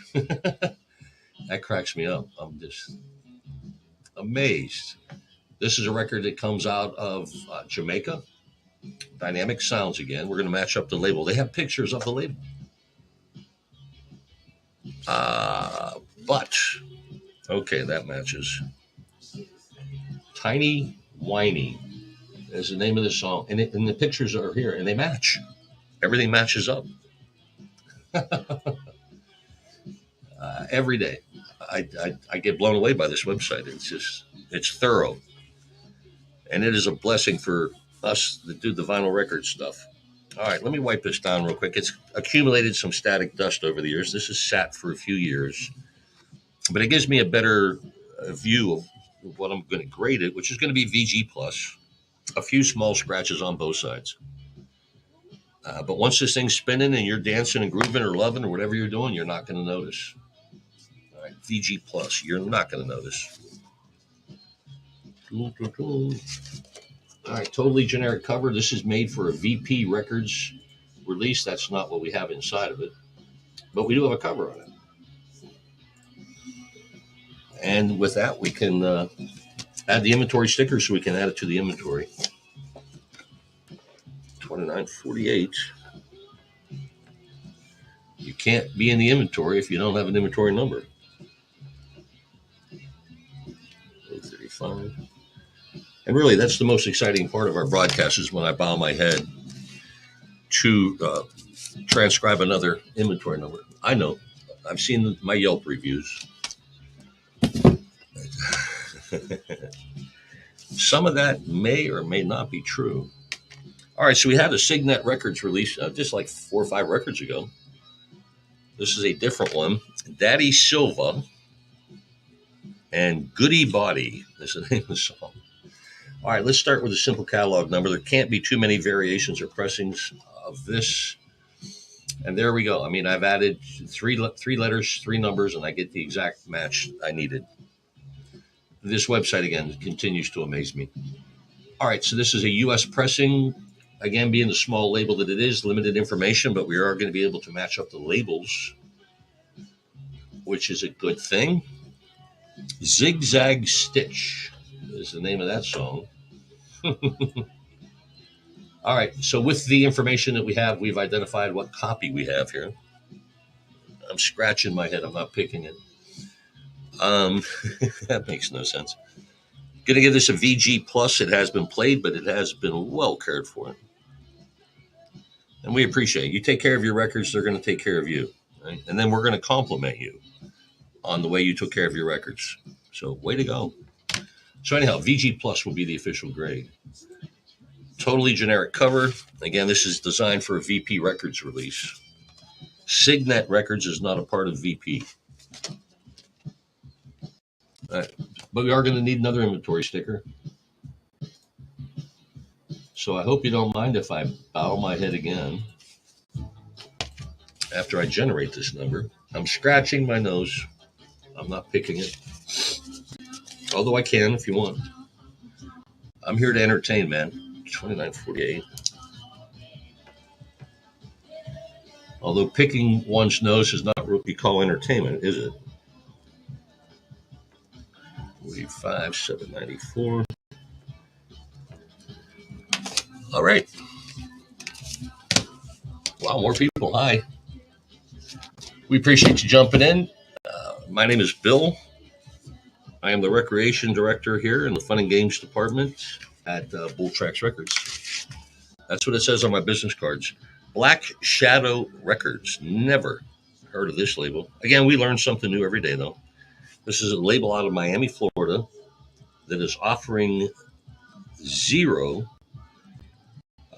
as far as a cataloger. Absolute 0. All right, so in this case, we're just going to have to add the artist and the song title. The artist is Ghost. The song is called Bought and Sold. And I use my 2-finger typing blazing 2-finger typing to get us exactly where we need to go here. We need a 12-inch version or two different listings, three. Two of them are 7-inch, one for 12-inch. That's what we got here. It's a release from Jamaica. No, it's from Miami. All right, this one said Miami. That's all that matters. Making sure everything on the label matches up. And we got to match because that's the limited information that we're going to be able to compare it with. It's just a picture of the label. So at this point, even though there is information in the dead wax, there's nothing to compare it to. So we have to trust the system. And I do. It has not failed me yet. It's not gotten me in any trouble that I know of yet. All right, so we're looking for the typical things: the scratches, the scuff marks, the groove wear. This record has been played both sides, but it has been well cared for. The most notable thing that I see here is right here is what's known as the Q burn, and that's fairly evident. I'm going to hold this up. It's going to be at the very bottom of the vinyl, right where the first track begins. The Q burn is what happens when we DJs, we would put this record on a turntable. We grab the stylus, we put the needle down. We're looking for that first note. When we hear that, we scratch and just make sure that's where we're at. But when we're scratching, we're taking a diamond stylus and grinding into the vinyl. It's going to cause what's called a Q burn. Excuse me. And if you have, at the radio station, you got 6 people playing this every day during their show. That's 6 people putting a Q burn in there. We used to have to keep multiple copies, especially when we were still playing vinyl, because once you dig in a Q burn deep enough, that noise is always going to be there. So we would have a replacement, a backup ready to go. What this Q burn is going to do is whenever you tune it up, as soon as it hits, before it hits that first note, you're going to hear it, something like that. That's the only time you're going to hear it. Listen, I'm sitting here chatting and waving my arms, and you're telling me I got to do this trick thing again? I'm getting mad at you, TikTok. But anyhow, I'm explaining. That's why I'm explaining what a Q burn is, and that's what this is. A couple other scratches on here, but still worthy of a VG plus grade is the bottom line. I mean, that Q burn, here it is, very evident, very obvious. But once you get past that, this is going to be a fun listen. So VG plus, a seriously generic cover. This does not match at all the cover with the release, but hey, we got a cover. So generic cover. Let's go ahead and generate that inventory number real quick so we can get moving. We still got about another hour and a half. We're going to be here till 4 today. 29:48. As we usually are Monday through Friday. 47, 261. And but we appreciate you making us a part of your day. It makes me feel special. There you have it. Lots of records today. Lots of records every day, because that's all we do here. Our records. We do music. We do vinyl. We do 45s. We do 12-inch. We do long plays. We do maxi singles. We've got a pretty nice collection, inventory of compact discs, if you're still into that. And we have a fairly large inventory of 45s. Classic stuff, too. The 45s, though, are a lot different because most of them don't come with covers. Those paper covers have been ripped and gone long ago. Excuse me. But we have generic covers for everything. If that's your thing, look in there. BoltTracksRecords.com. We got everything. Except we can't find the match for this. I've entered a catalog number to start our next project, and it is showing absolutely nothing. So I'm going to need to put Claudia, the artist, put her name in here. And guess what? It got us nothing. This is not accurate because this is a Chrysalis record release. There's going to be some information somewhere for this record. Let me back off on the catalog number. Claudia Berry. Everybody needs love. Everybody needs love. All right, let's do this right. All right, so we're looking for that release, and we're getting nothing. Why am I getting nothing? CD is $23.98. Oh. All right, so let me back up and just use Claudia's name. I'm going to have to head into, they will have a directory of all of her releases. It doesn't matter what label or anything. This is a Jamaican-born singer. No, yeah, born in Jamaica, raised in Toronto, Canada. How the hell that happened? But anyhow, we have, 103 different releases that Claudia has had over the years. Now we're looking for singles and EPs. We're not looking for a full-length album here. Excuse me. We're looking specifically for the song "Everybody Needs Love." This may take a few minutes, but again, we're putting more effort into this than we need to be. But again, this just shows our dedication to finding exact copies and making sure that what we're selling you is exactly what's listed. All right, the only thing that's going to help us with our search is she's got releases on London Records, Polydor Records, Sal Soul Records. We're looking for a Chrysalis Records. That's going to be another identifier here. Not Lollipop Records. No, Chrysalis. Here we go. Chrysalis. That's not it. Boogie Woogie Dancing Shoes. Nope. You Make Me Feel the Fire is the other one. Here we go. Nope, that's on Lollipop Records. I want the Chrysalis release. So again, it's taking a little bit longer than we would normally want to spend on a record. Excuse me. But we really want to make sure we're totally accurate with this. Boogie Woogie Dancing Shoes. No, that's not what I'm looking for. It's Mellow Yellow. Personal Records now. How many record companies did she deal with, for heaven's sakes? I'm not finding the one we want, though. Out of the 93 different releases, the one I want, we're not finding. When this happens, and it's very rare that it does, we can't list this. I'm going to back this up and look one more time just to make sure. Again, we're looking for the Chris. Here we go. Nope. You Make Me Feel the Fire. One Night Queen. Nope, that's not it.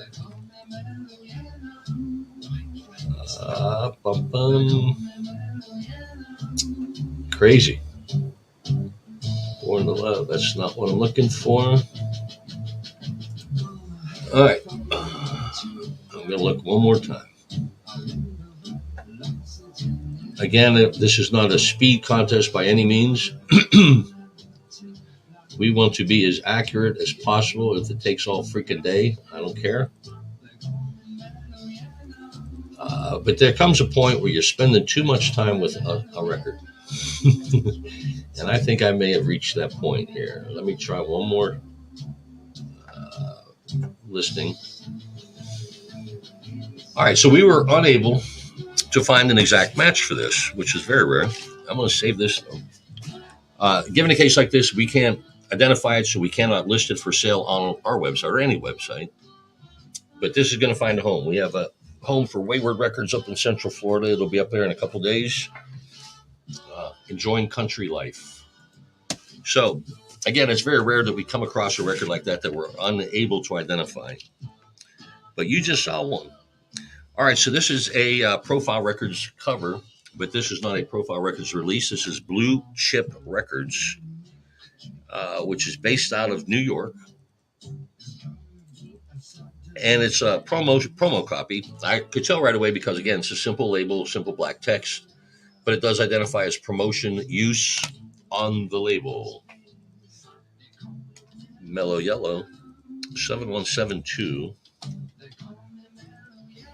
And then also in the catalog, also in the catalog, the catalog number, it includes the letters DJ, which is going to be a DJ disc jockey copy. That is not working, so I'm going to have to put Corey's name in here. Okay, that's not working either.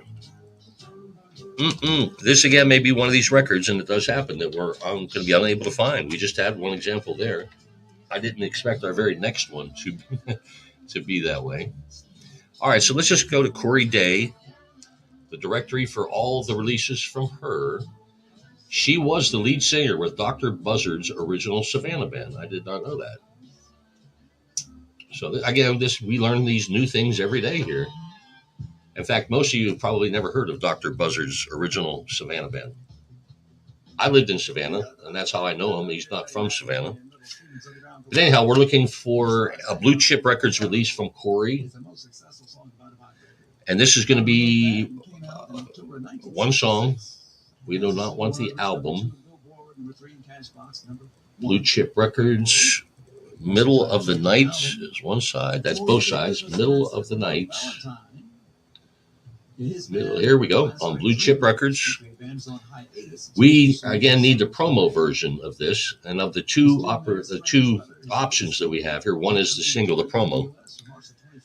So we've discovered exactly what we have. Let's make sure everything matches up. It's always going to be a slam dunk, especially when it's a promo copy on a smaller label. They didn't have the resources to be able to press it in 3 or 4 different plants and the fancy labels and stuff. That wasn't in the budget. Excuse. All right, so we've identified everything we need to, or the information that's been offered to us, that we can go ahead and give us a grade now. Excuse me. I told you I was going to be burping. I just ate a big meal and now I'm yapping away. It's got to go somewhere, right? All right. So I'm going to wipe it down. We use these 100% cotton cloths. Go in the circular motion with the groove and try. What I'm doing is lifting static dust out. This vinyl, all vinyl, just attracts dust like crazy. That's why I'm constantly scratching my nose. But anyhow, once we do that, we reveal a cleaner version of what we have here. I can give this a VG plus grade. This side is near mint. This side has never been played. This side, though, has a couple times. It's got a slight groove wear, really, is what I noticed the most. But I'm going to give it a VG plus grade. Again, a generic cover because it's a Profile Records cover. These two do not match, but that doesn't matter. If you're just joining us, by the way, thank you. But covers mean nothing. I mean, it's nice to have, and we hope to have a pretty one and in good shape. But as far as determining the value of this package, the label means nothing. It's all entirely on the vinyl.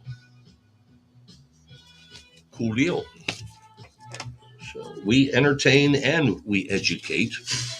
And that's how I clean my desk, by the way. I see some dust I need to get rid of. 2948. 48951. 131. And there you have it.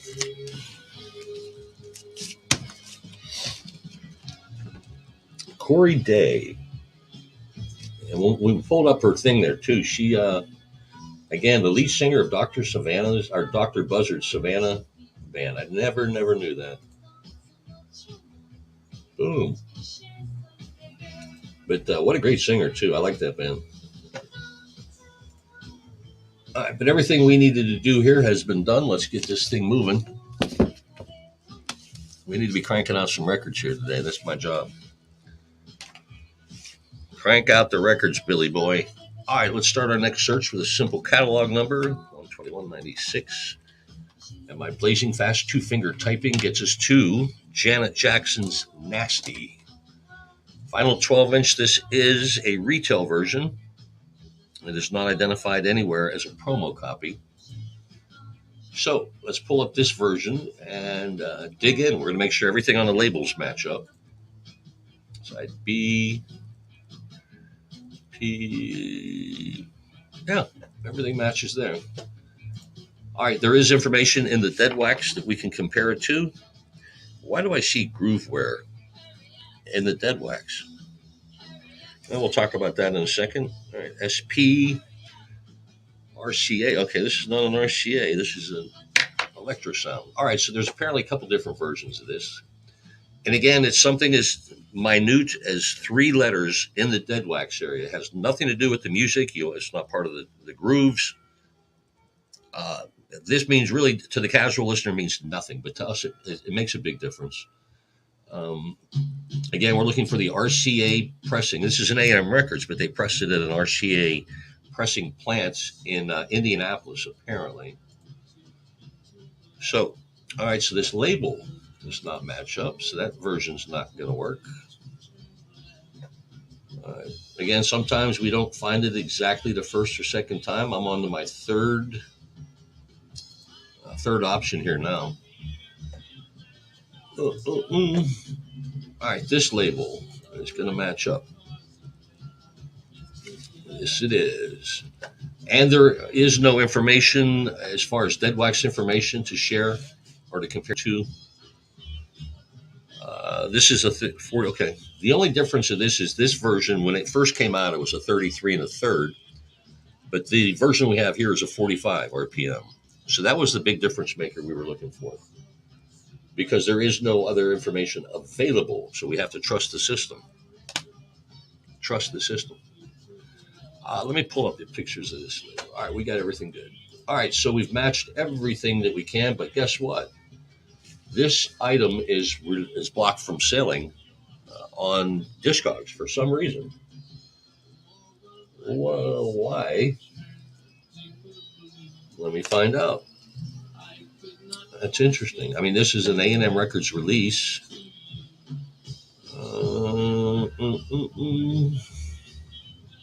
I mean, it's not like there's a bootleg or anything here. Hold on.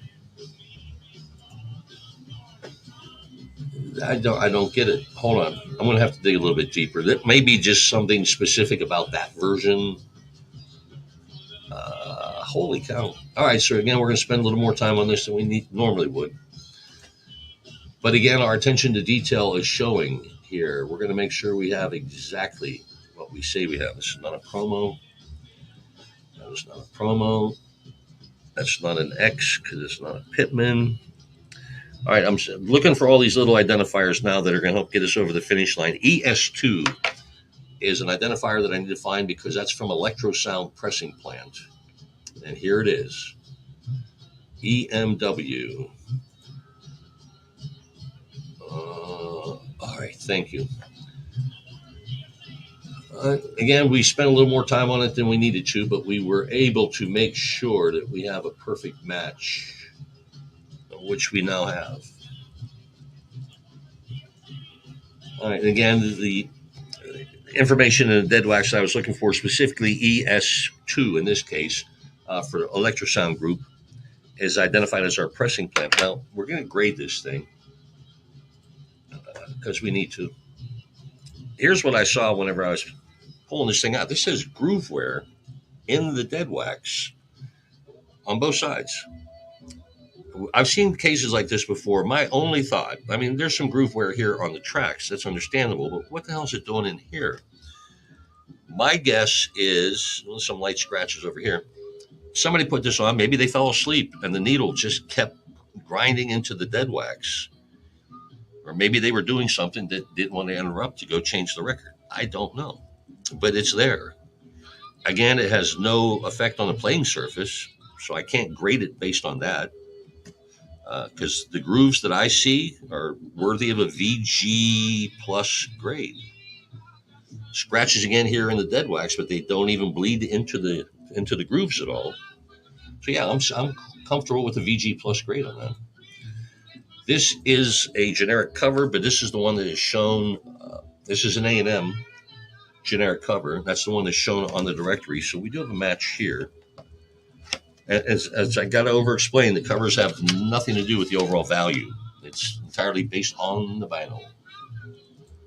But again, in the comments section, we'll notate that we have a generic label cover, meaning A&M cover. And it is in VG plus shape.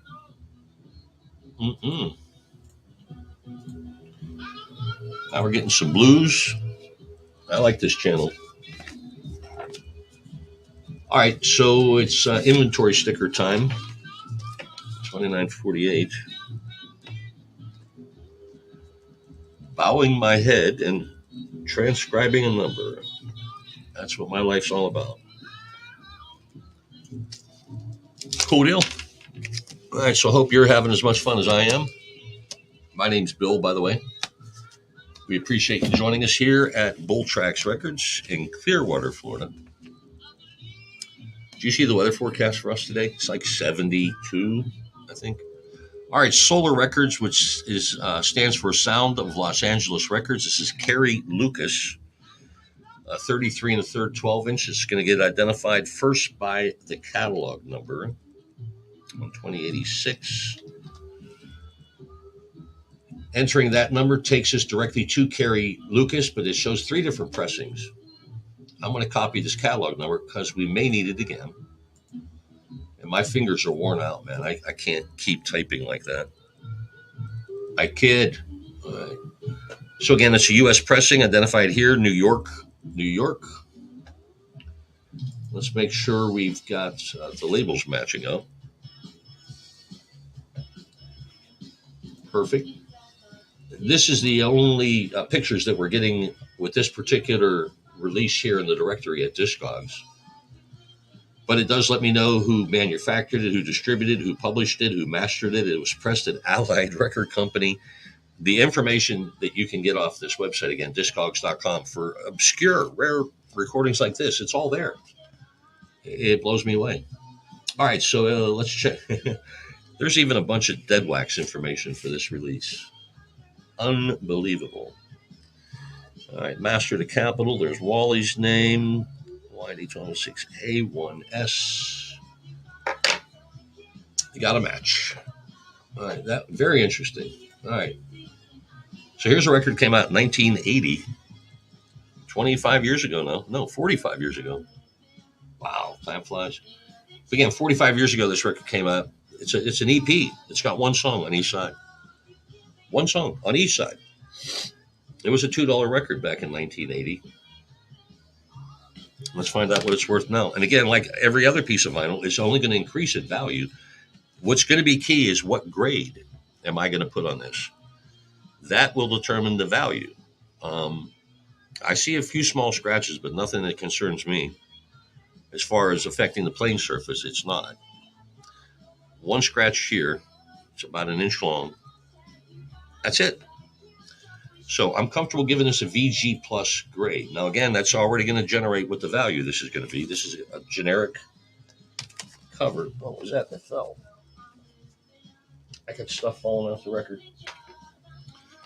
Again, this is a generic cover. This is the Polydor. And yeah, this is a Polydor. This is Solar is actually distributed by RCA. So that is not a match, but we do have a cover. And we're going to send it in as such. All right, let me attach my name tag to it. Now, again, I was explaining this record came out 45 years ago, 2 songs, one on each side. It was probably $1.80 back then. Not a song that I'm familiar with or an artist, but now this thing is worth $5.35. What? It's increased in price 3 times its original value. And it's an unknown, obscure, rare kind of thing. Imagine what it's like whenever we get some of those big hits. But again, that's just testament of the increasing value of vinyl. It just continues to surge. And it will continue to surge because they're not making any more of these records. Most of the pressing plants that were utilized in the 80s, 90s, even before that, they're out of business because CDs killed them. Most of those plants all closed. 29.48. And that kind of explains, like, you could go into Walmart and they got records for sale now. You can get Van Halen 1984. You can get Led Zeppelin 4. Everything's going to be brand new covers and shrink wrap. It's going to be sealed, but they're reissues. They're not original pressings is what it is. But the price of these things are anywhere between $25 and $35. What are they thinking? Again, it's all because of the surge and popularity of vinyl again, and I love it. All right, 247. Cool.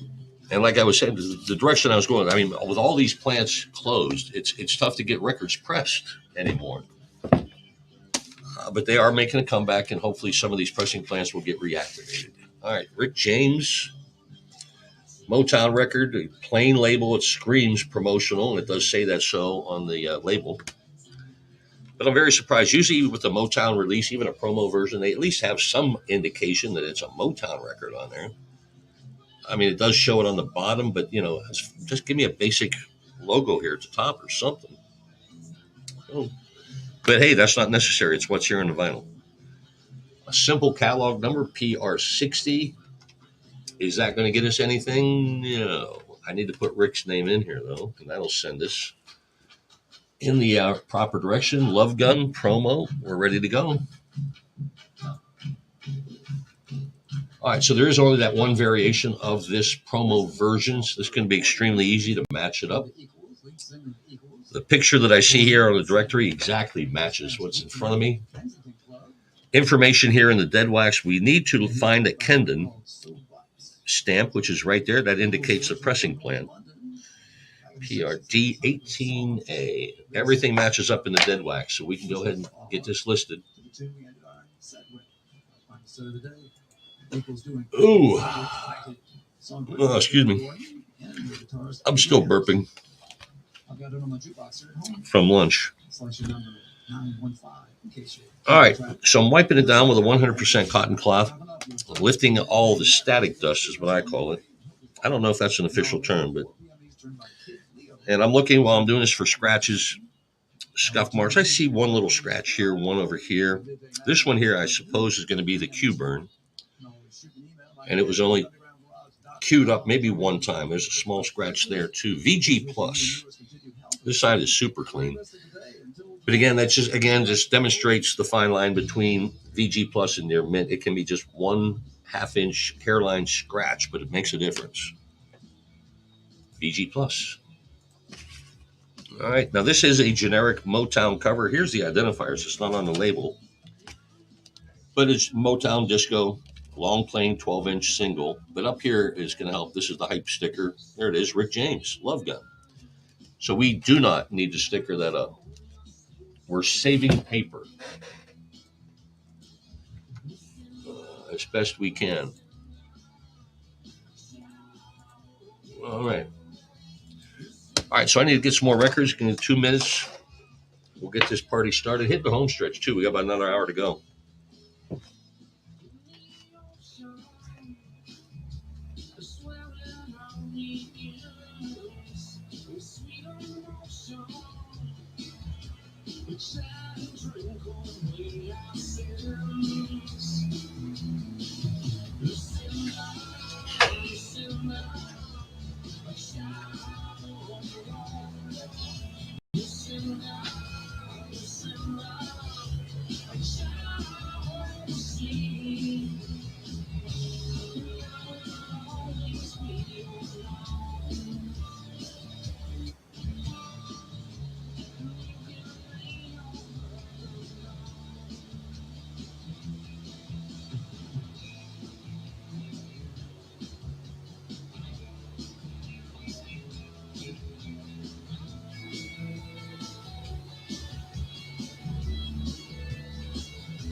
Well, I know you all look as if you need some,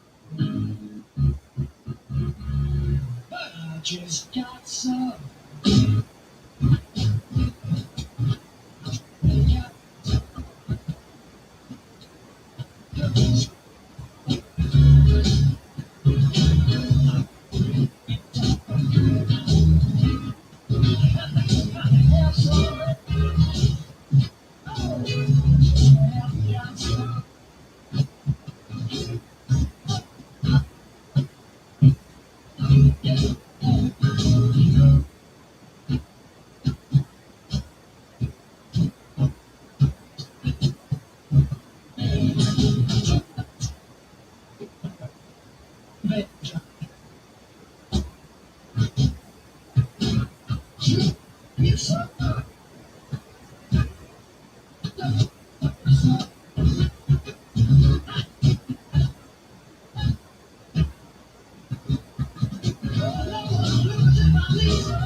We'll grab some records.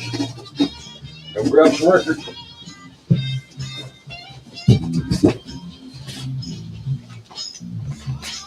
Because that's what we do here. We need records.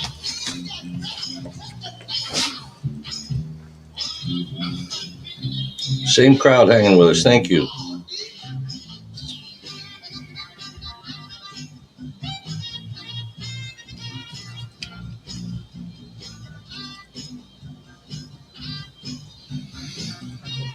Rock and roll.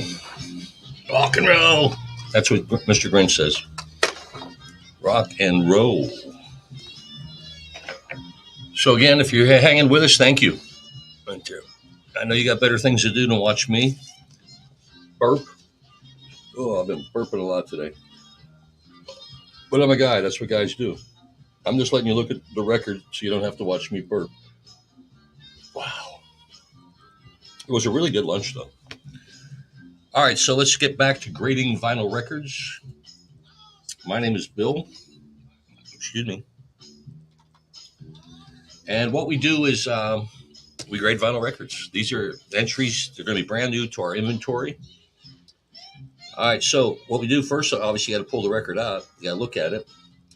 Generally, I would look at this and say, hey, that's probably a promo version, just because it's a pretty simple, basic white label, simple black text, but it does have a color logo for Electra on that. So that's a difference maker. And there's nothing on here that identifies it as a promo version. So what we're going to do, started with first with the catalog number. It shows 1, 2, 3 different retail versions. That's what we're going to look for. So let me get this copied, this number, because we may need it again. All right, again, what we're looking for most notably is the white label. Most generally, the Electra records will come with a black label. So, but again, we know that this is not a promo version. So here we go. In the directory, it'll show all of our options, and it basically just shows the label on each listing. And I identified the white label here. So let's go down that rabbit hole. Another thing that we need to be looking for, and I'll get to that in just a second, the SRC logo. But I'll look for that here in a second. All right, everything on the label matches up. This is the white version that we want. Now, it does not list any information here in the dead wax that we can compare to, but it does identify it as an SRC pressing, which means Specialty Records Corporation.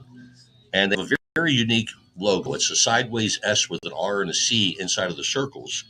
And I identified, where is that at? I did see, all right here at the beginning of the runout number. So that is a key identifier for us. We know exactly what version we have now. And again, all it took was one logo. All right, so let's get this listed. Giving it a once over with my 2 big eyeballs, making sure that I give it the right grade. Now, it's got some scratches that you can see in the dead wax, but not into the grooves. And that's okay. You can scratch the dead wax because that ain't going to harm anything. The playing surface, though, is a very good plus grade. One scratch, really, that I see here. Now my head's itching. All right, so all the information that is available to us, we've utilized it, and we've determined what version we have. We've given a grade for the vinyl. This is an Electra Records release here. This is an Electra Records generic 12-inch cover. But we list the sleeve as generic, and then in the comments, we'll say, hey, by the way, it's a generic label cover, and it's VG. It's got some wear. Conditions, even the fact that there is a cover, has no bearing, again, at all on the overall value of this product. It has everything to do with the vinyl. All right. So let's get that inventory sticker generated, or number generated. And that way we can get it listed for sale. $29.48. Right there, $9.61. And we certainly hope that you'll utilize us for all your vinyl needs. That's why we are here on the social media platforms, just to let you know that we are here. We exist in this big world of vinyl. In fact, we're one of the major players. I think we're the second largest online vinyl dealer in the world. Second. That's pretty hefty. But anyhow, this is the process that we go through with each and every record. And we want to be totally transparent and share it with you. Gino Vanelli on ARC. Never seen this. Gino Vanelli had a big song called Black Cars, but he was on A&M Records. This is Romanique Productions, HME Records. Never heard of him. This must have been something in his latter years, but that's my job. We're going to find out right now. 05205. Gino Vanelli, Black Cars. Wow. All right, let me copy this number real quick. It's showing 4 different pressings. It also shows 2 different pressing plants, which are pretty prominent for this era. One's going to be Carrollton, Georgia. The other one is going to be, What was the other one I saw? Oh, the Pittman. Pittman. All right, so we need to be looking for a bunch of key identifiers. First, let me check the labels. Special dance mix. It's a 45 RPM. All right, everything matches as far as the label goes. Information here in the dead wax is available. AS. Haha, we got a winner. All right, so we have identified exactly what version this was pressed in Carrollton, Georgia, at the Columbia Records pressing plant. Let's see.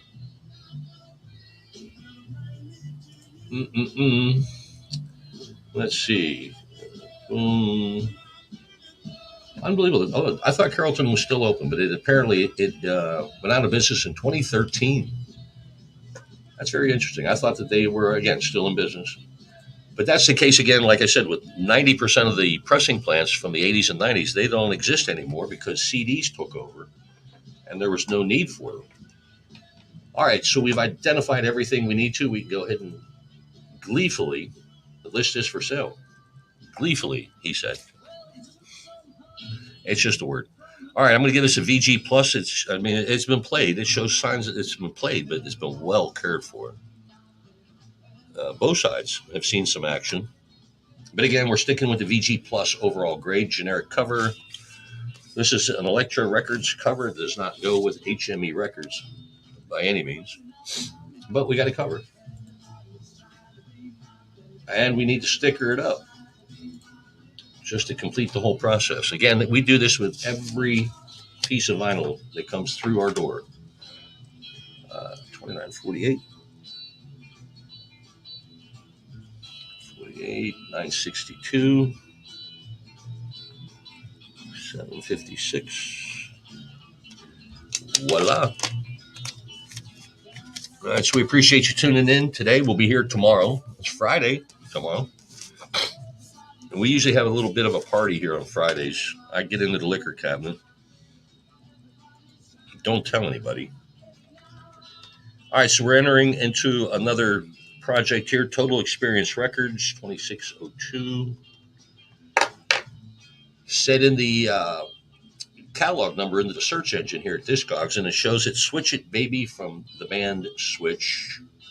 3 different pressings. I'm going to copy the catalog number because we may need it again. All right, first things first, let's make sure that it's a U.S. pressing. It's identified Los Angeles, California, here in the ring text. That's, last I checked, that's U.S. still. They haven't fallen off the edge yet. Let's make sure, again, that the labels match up. All right, wrong side. All right, so here's an issue. We have a little bit more text and information here on the version that we have than what's shown on the directory here on Discogs. So we need to identify, again, the exact version that we have. That's why I saved that catalog number, just in case. All right. All right, this is much better. This has the information that I need. And the picture comparison absolutely matches. So we have found our version. Let's go ahead and get it graded. I'm scratching my nose. I'm not picking it, although I feel like it. All right, I'm going to give this a VG plus. It is this close to being a near mint. I see this one scratch right here. I mean, one scratch. Well, there's another one there. 2.